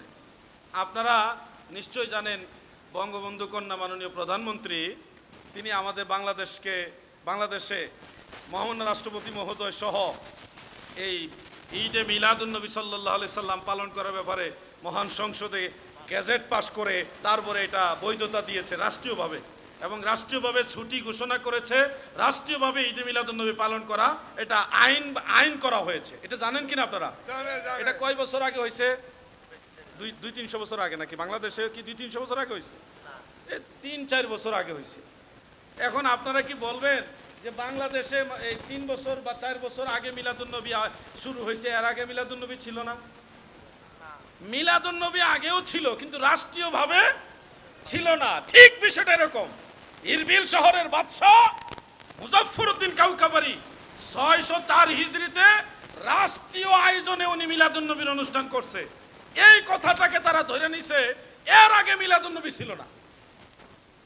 আমাকে যদি বলেন যে হাদি ভাই এর পূর্ব মিলাদুন্নবী ছিল, এর দলিল আপনারা দেন, কিসের ভিত্তিতে আপনারা জানলেন এর পূর্ব মিলাদুন্নবী ছিল? আমি শুধু একটা তথ্য আপনাদের দিব। হাফিজুল হাদিস ইমাম ইবনে জাওজি রাহমাতুল্লাহ আলাইহি, আবুল খায়ের ইবনে জাওজি, আবুল ফারাজ ইবনে জাওজি রাহমাতুল্লাহ আলাইহি, উনি হাফিজুল হাদিস ছিলেন। তিনি মিলাদুন্নবীর নামে একটা কিতাব লিখে গেছেন, মাউলিদুল আরুস। মাউলিদুল আরুস, এই কিতাবটা আমার কাছে আছে, ছোট্ট একটা কিতাব, মিলাদের উপরে কিতাব লিখেছেন। ওনার ইন্তেকাল হলো 597 হিজরি। আপনারা বলেন 604 আর 597 এর মধ্যে আগে কোনটা পরে কোনটা? 597 আগে না? তো উনি তো মারাই গেছে 597 হিজরিতে। বই লেখছে কি 597 পরে না আরো আগে? আরো আগে। তার মানে বোঝা যাচ্ছে মিলাদুন্নবীর নামে বা মিলাদুন্নবীর পক্ষে যেহেতু 604 হিজরি নয় বরং 597 হিজরির আগে কিতাব লেখা হয়েছে, তার মানে বোঝা যাচ্ছে মিলাদুন্নবী নতুন নয়, এটা আগেও ছিল। এখানেই শেষ না। ইবনে জাওজি একটা কিতাব লিখছে, উনারটাই কি একভাবে দলিল নিব নাকি? না, এখানেই শেষ না। আমার কাছে কয়েকজন আলেমের তালিকা আছে, আমি আপনাদের শোনাই। একটু দুরূদ শরীফ পড়েন। এই বইটা আমার নিজের লেখা, তো এটা থেকে আমি কয়েকটা তথ্য আপনাদের শোনাবো। একটু দুরূদ শরীফ পড়ুন। আল্লাহুম্মা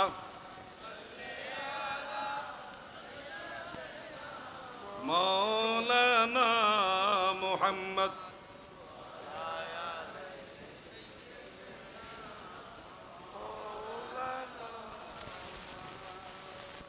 मेरा दिल फिदा हो बेज़ौक़े मुहम्मद, ना दिल से जुदा हो ये ज़ौक़े मुहम्मद। अल्लाहुम्मा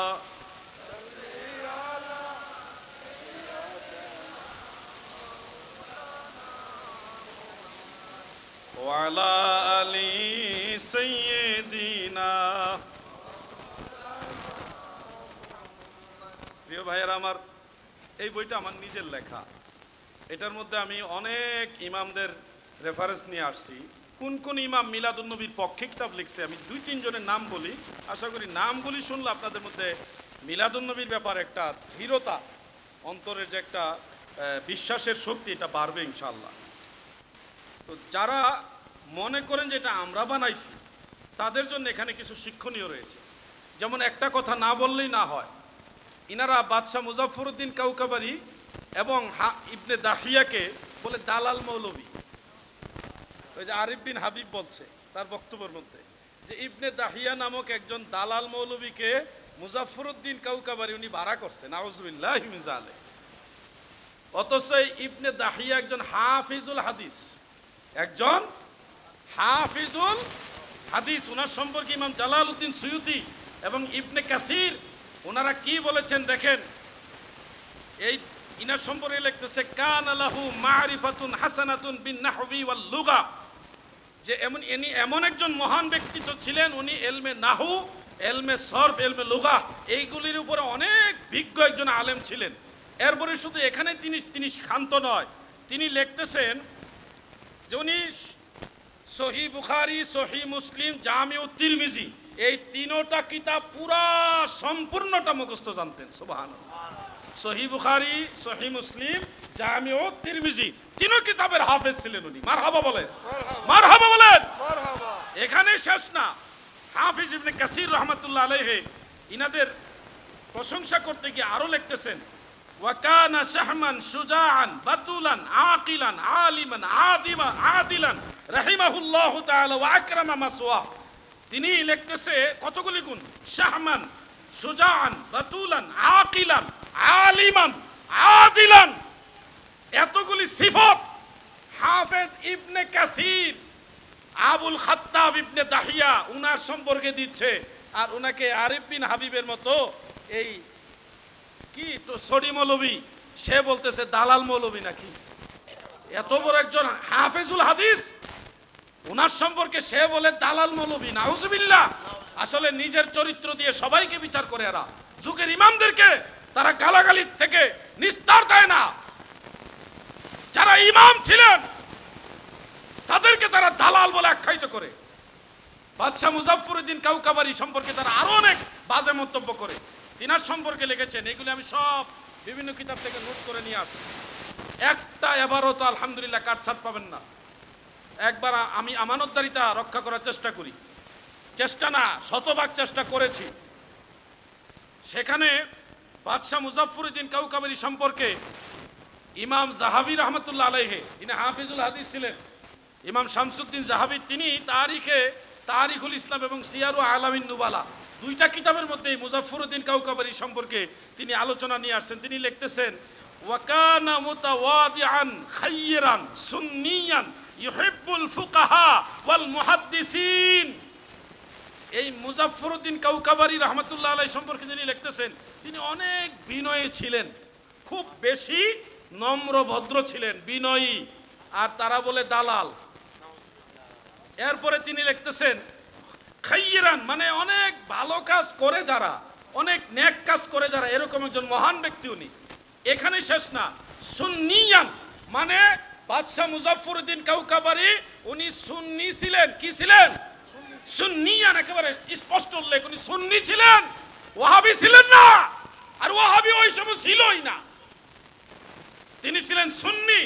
ইউহিব্বুল ফুকাহা ওয়াল মুহাদ্দিসিন, ফকিহ এবং মুহাদ্দিস আলেম যারা, ওই আলেমদেরকে বাদশাহ মুজাফফরউদ্দিন কাউকাবারি উনি অনেক ভালোবাসতেন। এত বড় একজন মহান ভালো মানুষ, মহান ব্যক্তিকে এরা বানাইছে দালাল, আর হাফেজুল হাদিসকে বানাইছে দালাল মৌলবী। চিন্তা করা যায় এদের স্পর্ধা কত ভয়ানক। আল্লাহ তাদের হেদায়েত নসিব করুক, বলে না আমিন, মহব্বতে বলে না আমিন। একটু দরুদ শরীফ পড়ুন, আল্লাহুম্মা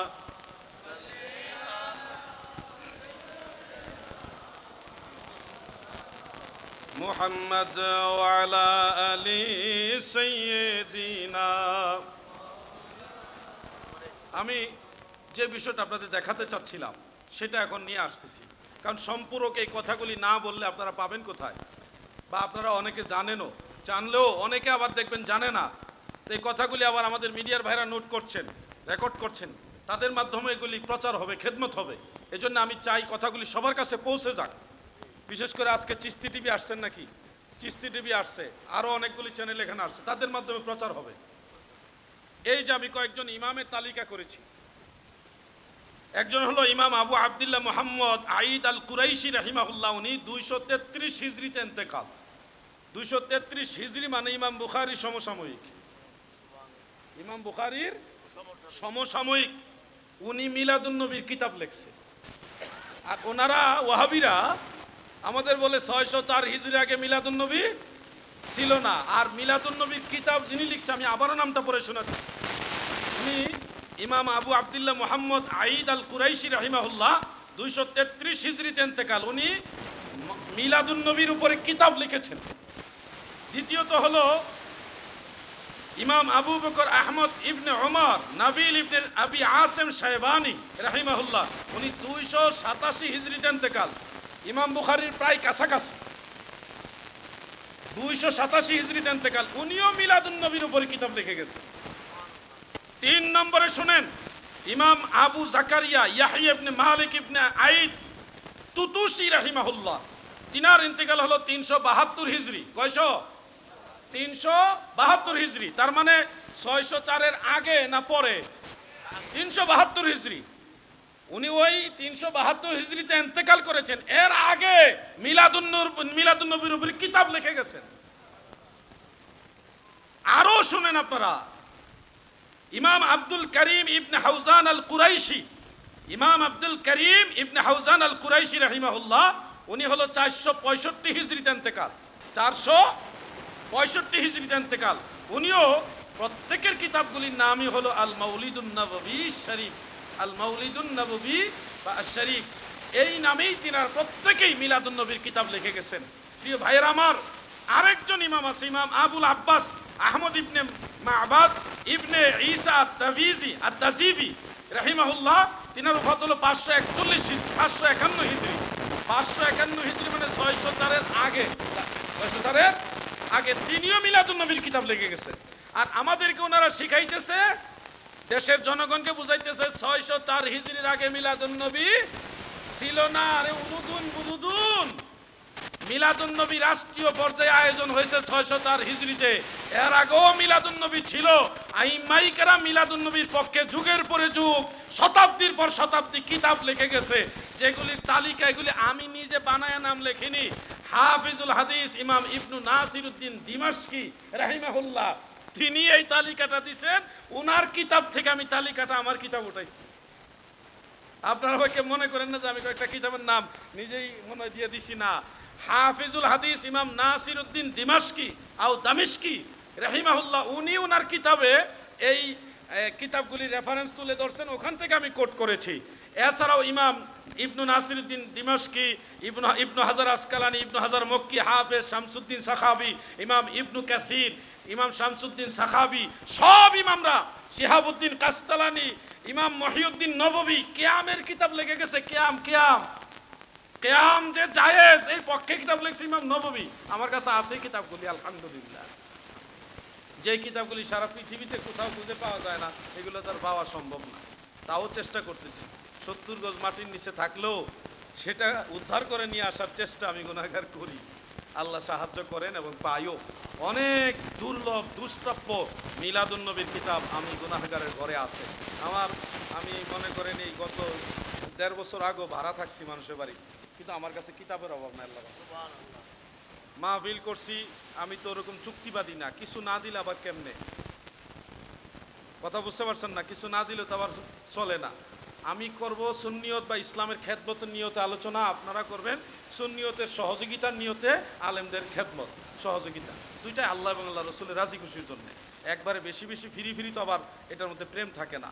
তাইলে আমাদেরও তো ব্যবসা করার জ্ঞান আছে, ব্যবসা করার মতো অভিজ্ঞতা জ্ঞান বুদ্ধি আল্লাহ দিছে, আমাদেরও রাজনীতি করার মতো সে মেধা আছে, কিন্তু আমরা তো ওইদিকে না যাই দিনের খেদমত করছি আল্লাহ এবং আল্লাহ রসুলের খুশির জন্য। আপনারা আমাদের সহযোগিতা করতে হবে। পৃথিবীর প্রত্যন্ত অঞ্চল থেকে মিলাদুন নবীর কিতাবগুলি আমি সংগ্রহ করে নিয়ে আসছি। বইটা আছে 150 টাকা হাদিয়া। আপনাদের কারো যদি প্রয়োজন মনে করেন বইটা নিয়ে যাবেন, আপনার না লাগুক, আপনার ছেলের লাগবে। অবহেলা করবেন না। অবহেলা করতে করতে ঘরে ঘরে লামাজাবি ঢুকে গেছে, ঘরে ঘরে ওহাবি ঢুকে গেছে, আপনাদের অবহেলার কারণে। খিচুড়ি প্রয়োজনে 1 ডেক কম করবেন, কিন্তু ওই 1 ডেক খিচুড়ি বিরিয়ানি এটার টাকা সন্তানের পিছনে খরচ করে সুন্নিয়ত শিখাইবার জন্য। আল্লাহর দোহাই লাগে 1 ডেক খিচুড়ি একজনকে খাওয়াই দিবেন, এদিকে খাইয়া যাবো, এদিকে বদনাম করবো যে ঠিক মতো পাইলাম না। কিন্তু আপনার ছেলেকে যদি সুন্নি বানাইতে পারেন, এই খেদমতটা দীর্ঘস্থায়ী হবে। সন্তানের প্রতি সময় দেন, শ্রম দেন। আজকে একটা মাসালা বলে আমি আলোচনাটা শেষ করব, কারণ শুধু মিলাদুন নবী নিয়ে আরো কত কথা। মিলাদুন নবী নিয়ে আমার যদি 5-6 ঘন্টা লেকচার দেই, আমার আলহামদুলিল্লাহ এটা পুরোটা শেষ করতে পারবো না আমি। কারণ মিলাদের অনেক কথা, অনেক নাম আছে। কিয়াম কেন করি, ইয়া নবী সালাম আলাইকা দাঁড়ায় কেন কিয়াম করি, এটা নিয়ে অনেক কথা আছে। সবগুলি কথা একই মাহফিলে বলা সম্ভব না, কিন্তু আমি আপনাদের বলবো আপনারা একটু একটু একটু করে সমস্ত আলেমদের কাছ থেকে এই জ্ঞানটা আহরণ করে নেন। আর লামাযহাবীদের জবাবে হানাফি মাযহাবের পক্ষে এই কিতাবটা আমি লিখেছি। আজান, একামত, ওযু, গোসল, নামাজ, নামাজের তাকবীরে তাহারিমা থেকে সালাম পর্যন্ত, এবং নামাজের আগে যে আমরা মৌখিক উচ্চারণে নিয়ত করি নাওয়াইতু আন উসাল্লিয়া লিল্লাহি তাআলা, এটার পক্ষেও আমি দালাইল নিয়ে আসছি। সময় সুযোগ থাকলে আপনারা মৌখিক নিয়ত করতে পারবেন। নামাজের পরে সালাম ফিরাইবার পরে হাত তুলে দোয়ার ব্যাপারে অনেকগুলো হাদিস আমি সনদ সহকারে নিয়ে আসছি। সম্মিলিত দোয়ার পক্ষে আমি অনেকগুলো সহিহ হাদিস, হাসান হাদিস নিয়ে আসছি। এরপরে জানাজার নামাজ, ঈদের নামাজ, তারাবির নামাজ, জুমার নামাজ, কসরের নামাজ, জামা সালাতাইন ফিস সফর, সালাতুত তাসবিহ, আওয়াবিন নামাজ, চাস্তের নামাজ, ইশরাকের নামাজ, নামাজ যা কিছু আপনার দরকার জানাজার পরে দোয়া, এটাও আমি এটার মধ্যে নিয়ে আসছি। আজানের পূর্বে সালাতু সালাম করা যাবে নাকি যাবে না, এই ব্যাপারে আমি এটার মধ্যে আলোচনা নিয়ে আসছি। এই বইটা প্রত্যেক মুসলমানের ঘরে থাকা উচিত। নারী এবং পুরুষ উভয়ের নামাজের মধ্যে পার্থক্যগুলো কেন, কিসের ভিত্তিতে, দলিল কি, এটার মধ্যে নিয়ে আসছি। নামাজ নিয়ে যা দরকার একজন মুসলমান হিসেবে ইনশাল্লাহ এটার মধ্যে পেয়ে যাবেন। এটা 350 টাকা আমার প্রেস খরচ। এখন যদি আপনারা মনে করেন যে বাড়তি কিছু দিব না, সেটা আপনাদের ব্যাপার। গতকাল আমি কয়টা জনে বই মানুষকে দিলাম, সৌজন্য কপি 8টার উপরে বই ফ্রি দিয়ে দিছি, সৌজন্য কপি। তো এইভাবে 1000 বই ছাপাইলে 200-300 বই চলে যায়, দিতে হয়। তো আজকে আপনারা যদি মনে করেন না 350 টাকার বেশি দিব না, তাহলে আমি ভবিষ্যতে বাড়িঘর বিক্রি করে বই ছাপাইতে হবে আর কি। এমনিতে 500 টাকা দিলে মোটামুটি ছেলে ফেলে সব কিছু মিলে আমার পরে 1000 বই ছাপাইবার টাকা আসে। যদি 500 নাও দিতে পারেন, অল্প কিছু কম দিয়ে হইলেও বইটা ঘরে নিয়ে যান। আপনি না পড়লে না পড়েন, আপনার দরকার নাই, আপনি তো সুন্নিই। আপনার ছেলে আপনার মেয়েকে নিয়ে আমার টেনশন, আপনার ছেলের বউকে নিয়ে টেনশন, আপনার ওয়াইফকে নিয়ে টেনশন, কারণ ভাইরাস ঘরে ঘরে ঢুকে গেছে। সবার জন্য বইটা দরকার, ঘরে ঘরে বইটা নিয়ে যাবেন। সবাইকে তার বই দিতে পারবো না। আজকের মাহফিলে আমাদের হাফেজ শেখ ইব্রাহিম সাহেবকে একটা বই আমি গিফট করলাম। আচ্ছা, ছবি নেওয়া হয়, লাইভ মনে আছে, ইনশাল্লাহ আসবো। আর আমাদের শফি ভাই, আমার অত্যন্ত বড় ভাই, শ্রদ্ধেয় ভাই, ওনাকে দিলাম এই বইটা হাদিয়া। আর অন্য যারা আছে ওনারা নিশ্চয় আমাকে বদদোয়া দিতেছে যে আমরা পাইলাম না। আল্লাহ তৌফিক দিলে ইনশাল্লাহ পার্সোনাল এতজনকে দেওয়া সম্ভব, এতজনকে দেওয়া তো সম্ভব না, আমার দ্বারা সম্ভব না। আমি পার্সোনাল যদি কারো বেশি হয় দয়া করেন, আমি দেওয়া ইনশাল্লাহ। জিকির লা না না না না না, এখন না, এখন এটা হাদিয়া দিছি আমি। লা ইলাহা ইল্লাল্লাহ, লা ইলাহা হক, লা ইলাহা ইল্লাল্লাহ মুহাম্মদ যার সিলাই পয়দা হলি, তোরা তারে কেন ভুলে গেলি?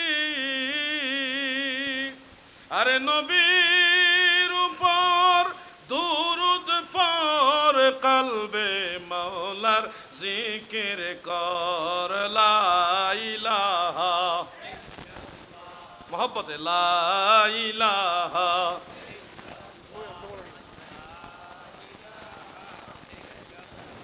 হক, লা ইলাহা ইল্লাল্লাহ মুহাম্মদ রাসূলুল্লাহ সাল্লাল্লাহু আলাইহি ওয়াসাল্লাম।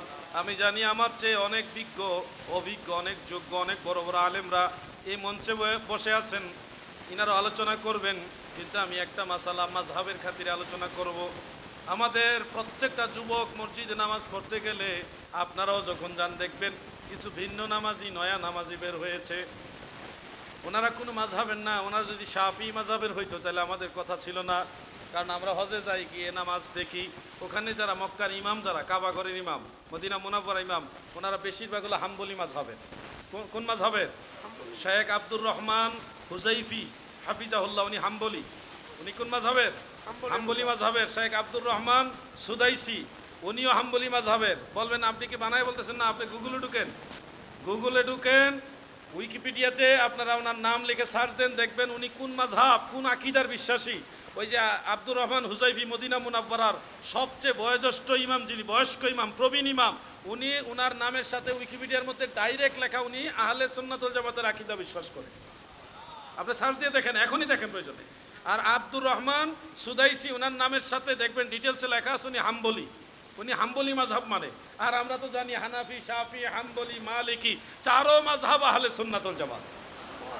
আর ওয়াহাবিরা আমরা দেশে আইসা, এই সালাফিরা লামাযহাবিরা আইসা কয় সৌদি আরব কোনো মাযহাব মানে না। আরে বলত, তোরার হুজুর যারা, তোরার গুরু যারা, তারা মানে না। হারামাইন শরীফাইনের ইমাম যারা, তারা মাযহাব মানে, তারা আহলে সুন্নাত ওয়াল জামাতের আকীদা বিশ্বাস করে। আমাদের বাংলাদেশে এসে তারা মিসগাইড করে মানুষকে। মক্কা মদিনা হারামাইন শরীফাইনে যত খতিব ইমাম আছে তারা, আমি যেই এই আল্লাহ পাকের দয়ায় মদিনাওয়ালার সিলাই বছর হজে গেলাম, আল্লাহর কি দয়া, যেই বছর যেই সময় আমি মদিনা মুনাওয়ারায় মসজিদে নববীতে জুমা পড়তে গেলাম, হজের পরে জুমা পড়তে গেলাম, ওই দিন খতিব সাহেব বক্তব্য বয়ান করতেছেন, আরবিতে বয়ান করছেন, আমরা তো টুকটাক বুঝি। তো আলহামদুলিল্লাহ উনি বয়ান করতেছে হানাফি, শাফি, হাম্বলি, মালিকি চারো মাযহাব হক। ওই বক্তব্যটা আপনারা ইউটিউবে পাবেন, অনেক ফেসবুকে শেয়ার করছে। আমার ফেসবুক আইডির সাথে যারা সম্পৃক্ত তারা হয়তো নিশ্চয়ই পাইছেন, আমি শেয়ার করছি এই বক্তব্যটা। তো এই জন্য বলবো, যারা সৌদি আরবের দোহাই দিয়ে বলবে সৌদি আরব মাযহাব মানে না, এরা মিথ্যাবাদী।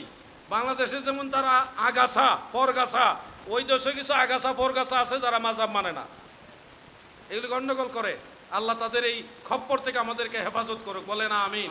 সবাই বলে না আমিন। একটা মাসালা বলবো, সেটা হলো হাত কোথায় বাঁধতেন নামাজে, নাভির নিচে নাকি এই বুকের উপরে? এই সৌদি আরবে দেখবেন, মক্কা শরীফ, মদিনা শরীফ দেখবেন, যারা হাম্বলি তারা নাভির উপরে এখানে হাত বাঁধে, নাভির উপরে বুকের নিচে একেবারে। আব্দুর রহমান হুজাইফি, আব্দুর রহমান সুদাইসি, ওনাদের নামাজগুলি আপনারা লাইভ দেখবেন, লাইভ অথবা ইউটিউবের মধ্যে দেখবেন, ওনারা এইখানে ধরে প্রথম নাভির উপরে। হাম্বলি মাযহাবের মাসালা এটা, এখানে নাভির উপরে ধরতে হয়, ধরতে ধরতে ধরতে আস্তে আস্তে আস্তে একেবারে প্রায় সময় ওনারা নাভির নিচে হাত বাঁধে। আমার কাছে অনেকগুলি পিকচার ভিডিও অনেকগুলি আছে, নাভির নিচে ওনারা হাত বাঁধে। আর কিছু ভাইরাস বাংলাদেশে যেমন আছে, ওই দেশেও ভাইরাস আছে। ওই ভাইরাসগুলি হলে আপনি টেডি মার্কা নামাজে দাঁড়ায়। কথা বলে বুঝতেছেন না আপনারা? আপনি মক্কা মুকাররমায় গেলে দেখবেন চার মাযহাবের মুসল্লি আছে, অনেক মালিকি মাযহাবের মুসল্লি আছে যারা হাত বাঁধেই না, এইভাবে দাঁড়িয়ে থাকে। আমার ভাই হাফেজ মাওলানা শেখ ইব্রাহিম সাহেব, উনি তো ওই দেশে থাকেন সব সময়, জিজ্ঞাসা করেন না এলে। আপনারাও তো গেছেন, অনেকেই তো হজে গেছেন, উমরাতে গেছেন, আল্লাহ নিছেন, তা আপনারা দেখে আসছেন। অনেক মুসল্লি আছে মক্কা শরীফে, হেরেম শরীফে নামাজ পড়ে, যারা হাত বাঁধে না, এইভাবে হাত ছেড়ে দাঁড়িয়ে থাকে। এনারা কি মুসলমান না? অবশ্যই মুসলমান। ওনারা মালিকি মাযহাবের অনুসারী, ওনারাও সুন্নি, কিন্তু ওনারা মাযহাবে আলাদা। আমরা হানাফি, আবার হানাফিরা নাভির নিচে হাত বাঁধতেছে। আবার দেখা গেছে শাফি এবং মালিক হাম্বলি, শাফি মাযহাবেও তাহাতা সদর মানে বুকের নিচে হাত বাঁধার মাসালা দিয়েছে। হাম্বলি মাযহাবে নাভির উপরে মানে আরেকটু নিচে আর কি, এইভাবে মাসালা দিয়েছে। তো এই দেশে যারা মাযহাবের নামে ভুল তথ্য ছড়াচ্ছে, বলছে যে আরব দেশে মাযহাব নাই, এরা মিথ্যাবাদী, এরা মিথ্যাবাদী, এরা সেমি দাজ্জাল, এরা মানুষকে ধোঁকা দেয়। আমি আপনাদের বলে দিচ্ছি, আমরা অন্য সব মাযহাবের আমলকে সম্মান করি, হক মনে করি, কিন্তু আমাদের মাযহাবের আমলটাকে অধিকতর বিশুদ্ধ মনে করি। কেন? প্রত্যেক মাযহাবের ইমামরা হয় কুরআনুল কারীমের কোনো আয়াত অথবা কোনো হাদিসের উপরে ইজতিহাদ করে মাসআলা সাবিত করেছেন, ইস্তেমবাত করেছেন। এই জন্য প্রত্যেক মুস্তাহিদের ইজতিহাদ যদি খাতা হয়, লাহু আজরুন, তার জন্য একটা সওয়াব আছে। আর যদি মুস্তাহিদের ইজতিহাদ সহিহ হয়, খাতা না হয়, বিশুদ্ধ হয়, সঠিক হয়, তার জন্য লাহু আজরানে, দুইটা সওয়াব। আমাদের মাযহাবের ইমামে আজম নুহমান ইবনে সাবিত আবু হানিফা রাহমাতুল্লাহ আলাইহি, তিনি হাত বাঁধার ক্ষেত্রে সবগুলি হাদিস একসাথে গবেষণা করে আমাদেরকে রায় দিয়েছেন। খুব খেয়াল করে কথাগুলি শুনবেন। আমরা নাভির নিচে হাত বাঁধি কেন? বুকের উপরে হাত বাঁধার হাদিসও আছে। ওই হাদিসটা বর্ণনা করেছে ওয়াইল ইবনে হুজর রাদিয়াল্লাহু আনহু, ওটা রয়েছে সহিহ ইবনে খুজাইমার মধ্যে, কিন্তু এর সনদের মধ্যে একজন রাবি আছে, তার নাম মুআম্মিল ইবনে ইসমাইল। মুআম্মিল ইবনে ইসমাইল সম্পর্কে ইমাম বুখারী বলেছে মুনকারুল হাদিস।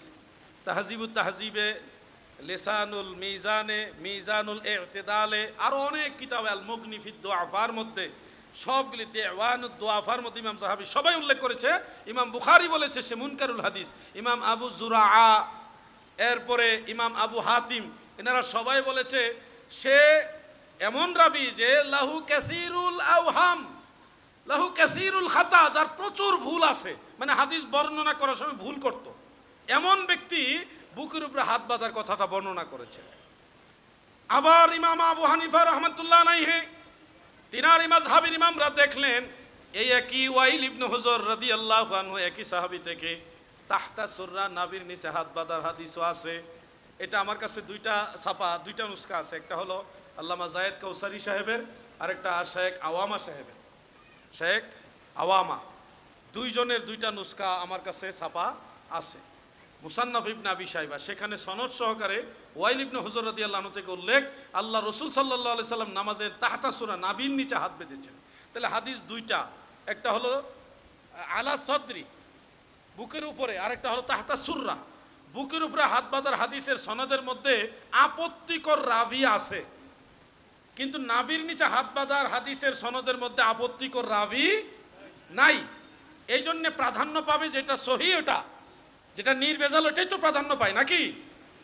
এই ক্ষেত্রে মারফু পর্যায়ের হাদিস থেকে প্রাধান্য পাইল নাভির নিচে হাত বাঁধার বিষয়টা।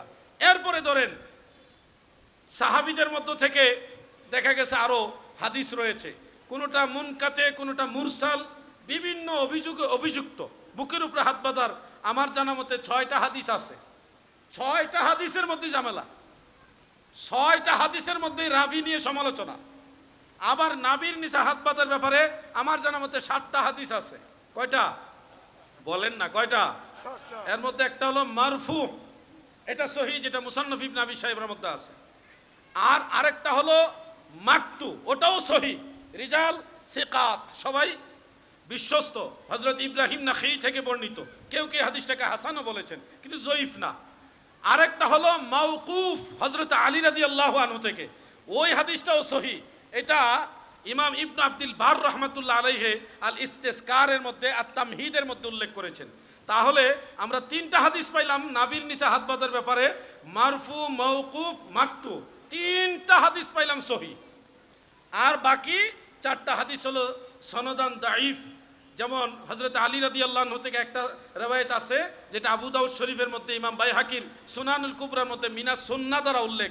এই হাদিসটা সনদান দাঈফ, কিন্তু উসুলে হাদিসের মানদণ্ডে অন্য হাদিসের দ্বারা এটা, অন্য শক্তিশালী হাদিস দ্বারা এটা শক্তিশালী হয়েছে।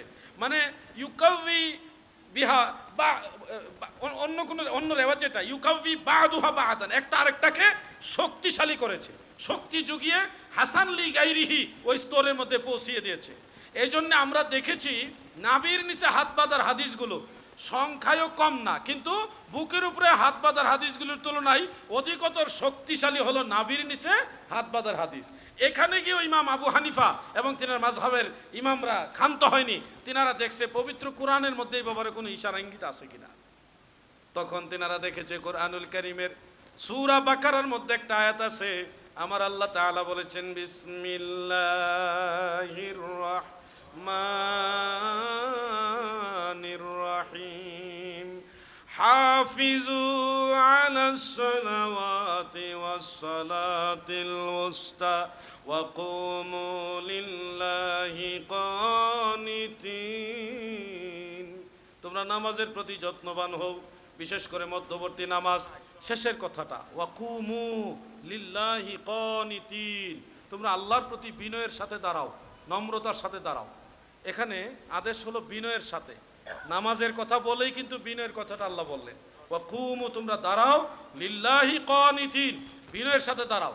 তাহলে আমাকে দুইজন যুবক ভাই হেল্প করেন, যে কোনো দুইজন যুবক দাঁড়ান তো, যে কোনো দুইজন যুবক ভাই দাঁড়ান, আমি আপনাদের দিয়ে একটু ইয়াং দাঁড়ান, ইয়াং একটু সামনে, একজন পাইছি, সামনে আসেন, আপনি আসেন, একটু কষ্ট দিব আপনাদের, আসেন, বইটা রেখে আসেন একজনের কাছে, আসেন। আমি আপনাদের প্র্যাকটিক্যাল একটা জিনিস দেখাতে চাই। ভাইজান এখানে একটু আরো পাশে যান, উনি আপনি এখানে এসে দাঁড়ান, আমরা ওনাকে একটু সুযোগ দিব, প্র্যাকটিক্যাল একটা জিনিস দেখাবো। ভাইয়ের নাম কি? মোহাম্মদ ইদ্রিস ভাই। আর আপনার নাম? এখানে আসেন, আপনার নাম কি ভাই? মোহাম্মদ মিনহাজউদ্দিন, খুব সুন্দর নাম দুজনেই। আপনি বুকের উপরে এইভাবে হাত বাঁধবেন, হ্যাঁ, এবার পা দুইটা ছড়াইয়া দাঁড়াবেন, বুকের উপরে আরো আরো উপরে, পা দুইটা ফাঁক করে দাঁড়ান, ওইদিকে ফিরে দাঁড়ান, ওইদিকে ফিরে দাঁড়ান। আচ্ছা, আর আপনি নাভির নিচে ধরবেন, স্বাভাবিকভাবে পা দুইটা রাখবেন, ওইদিকে ফিরে দাঁড়ান, নাভির নিচে ধরে পাটা স্বাভাবিক রাখেন। দুইজনই দাঁড়াইছে, একজন বুকের উপরে হাত বেঁধেছেন, পা দুইটা এইভাবে, কি কয় চট্টগ্রামের ভাষায়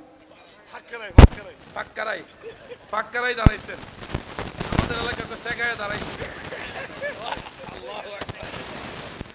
ছড়াইয়া দাঁড়াইছে আর কি, একটু গ্যাপ করে। আরেকজন নাভির নিচে হাত বেঁধেছে, স্বাভাবিক দাঁড়াইছে, দুইজনেই দাঁড়াইছেন। আপনারা একটু খেয়াল করেন, একজন নাভির নিচে, আরেকজন বুকের উপরে, দুইজনই দাঁড়িয়েছেন, আল্লাহর আদেশ ওয়াকুমু লিল্লাহি কানিতিন, তোমরা আল্লাহর প্রতি বিনয়ের সাথে দাঁড়াও। দুইজনই দাঁড়াইলো, একজন সেকগারায়া দাঁড়াইছে, ছড়ায়া দাঁড়াইছে, আরেকজন স্বাভাবিক, একজন হাত বাঁধছে বুকের উপরে, মনে হচ্ছে একটু বক্সিং টাইপের, আরেকজন নাভির নিচে। দুইজনেরটা আপনারা দেখেন, দেখে আপনারা আমাকে বলেন তো কোন ভাইয়ের দাঁড়ানোর মাঝে অধিকতর বিনয় বেশি বোঝা যাচ্ছে? বুকের উপরে, নাভির নিচে, সবাই একমত? সবাই একমত? ঠিক আছে, আপনাদের দুই ভাইকে অসংখ্য ধন্যবাদ। ভাইজান আপনি কি আবার কষ্ট নিছেন না তো? বুঝানোর জন্য বলছি। দেখেন হানাফি মাযহাব কত সুন্দর মাযহাব, সব হাদিস একসাথে করেছে, উসুলে হাদিস দেখেছে, আসমাউর রিজাল দেখেছে, মারফু হাদিস দেখেছে, মাওকুফ হাদিস দেখেছে, মাকতু হাদিস দেখেছে। এরপরও কোরআনের দিকে তারা নজর করেছে যে কুরআনুল কারীম কোন দিকে ইশারা করছে। দেখতেছে যে সেগায়া দাঁড়াইলে আর বুকুরে এইভাবে দাঁড়াইলে মনে হয় সে মারামারি করতে দাঁড়াইছে, বক্সিং খেলার জন্য বা কোন একটা ফাইটিং করার জন্য দাঁড়াইছে। আর আরেকজন নাভির নিচে এভাবে দাঁড়াইছে, পা দুইটা স্বাভাবিক, মনে হচ্ছে সে আদব রক্ষা করে দাঁড়াইছে। তাহলে দেখা যাচ্ছে নাভির নিচে হাত বাঁধার হাদিসগুলো কুরআনুল কারীমের এই আয়াতের সাথে অধিকতর সামঞ্জস্যপূর্ণ। সুবহানাল্লাহ, সুবহানাল্লাহ বলেন। সর্বশেষ, আরে তাকবীর লাগবে না, শুনুন, এই পাগলা থামানো যাবে না। সর্বশেষ একটা হাদিস আমি বলে দেই, ধরেন আলা সাদরি বা তাহতা সুররা কোনোটাই আমরা যদি গুরুত্ব না দেই বা ওদিকে খেয়াল না করি, আপনারা সহিহ মুসলিমের দিকে খেয়াল করবেন। সহিহ মুসলিম হযরত ওয়াইল ইবনে হুজুরের আরেকটা রওয়ায়াত, সম্পূর্ণ নামাজের ব্যাখ্যা ওখানে রয়েছে। তো তিনি বলেন, আরো অনেকগুলি আবু দাউদ, তিরমিজি, ইবনে মাজাহ, নাসাই, সহিহ ইবনে খুজাইমা, মুজামুল কাবির লিত্তাবারেন, অনেক কিতাবে হাদিসটা আছে। সেখানে উল্লেখ, তিনি বলেন রাআইতু রাসূলুল্লাহি সাল্লাল্লাহু আলাইহি ওয়াসাল্লাম ইজা ইফতাতাহা সালাহ রাফা ইয়াদাইহি, আমি আমার নবীজিকে দেখেছি গো, আল্লাহর নবী যখন নামাজ শুরু করতেন দুই হাত উঁচু করতেন। এমন একটা রওয়ায়াত আছে কানের লতি মুবারক পান, কান মুবারক পর্যন্ত হাত তুলতেন। আর একটা রওয়ায়াত আছে বুক পর্যন্ত, এই সিনা, এই কাঁধ পর্যন্ত হাত তুলতেন। সুম্মা ওয়াদা ইয়াদাহুল ইয়ুমনা আলা কাফিহিল ইউসরা, এরপরে দয়াল নবীজি বাম হাতের কবজির উপরে ডান হাত রাখতেন। বাম হাতের কবজির উপরে ডান হাত। আমার সবুজ টুপিওয়ালা ভাই, আপনি একটু কষ্ট করে দাঁড়ান। সবুজ টুপি দেখলে আর সন্দেহ থাকে না যেটা শুনুন। আপনি খেয়াল করবেন, কোনো দলাদলি করবেন না, আমার কথাও আপনি ঠেলাঠেলি করবেন না, আপনার স্বাভাবিক যেটা ওটা করবেন, কারো কথায় না। আল্লাহ রসুল সাল্লাল্লাহু আলাইহি সাল্লাম বাম হাতের কবজি মুবারকের উপরে ডান হাত রাখছেন। আপনিও নবীজিকে সরাসরি ফলো করবেন, বাম হাতের কবজির উপর ডান হাত রেখে উপরেও ঠেলবেন না, নিচেও ঠেলবেন না, কোনো ঠেলাঠেলি যাবেন না, কোনো দলাদলি করবেন না, নিরপেক্ষ হবেন। কবজিতে ধরে নর্মাল, এখানে কোনো শক্তি রাখবেন না, নিরপেক্ষ, আপনি কোনো দলেন না। কবজিতে ধরে যেখানে নর্মালি যায় ওইখানে রাখেন। কবজিতে ধরছেন, এবং নর্মাল রাখেন, এবার ওইদিকে ঘুরে। উনি কোথায় হাত রাখলো? আপনারা ঘুমাইতেছেন না? কোথায় রাখছে? উনি কি জোর করে নিছেন না এমনি গেছে? তাহলে দেখেন, কোনো দলাদলি ঠেলাঠেলি গ্রুপিং না করে যদি নিরপেক্ষভাবে সহিহ মুসলিমের এই হাদিস আমল করে, তাহলে এমনিতেই প্রমাণ হয়ে যায় নাভির নিচে হাত বাঁধা আল্লাহ রসুলের সুন্নাত। আর কিভাবে বুঝাবো? ভাই বসেন আপনি, ধন্যবাদ আপনাকে। আর কিভাবে বুঝাবো হে আমার যুবক ভাইরা? হানাফি মাযহাবের মতো এত সুন্দর, এত সহজ, এত বিশুদ্ধ আর কোনো মাযহাব নাই। সারা পৃথিবীতে সবচেয়ে বেশি মুসলমান হলো হানাফি মাযহাবে, সবচেয়ে বেশি মুসলমান হানাফি মাযহাবের অনুসারী।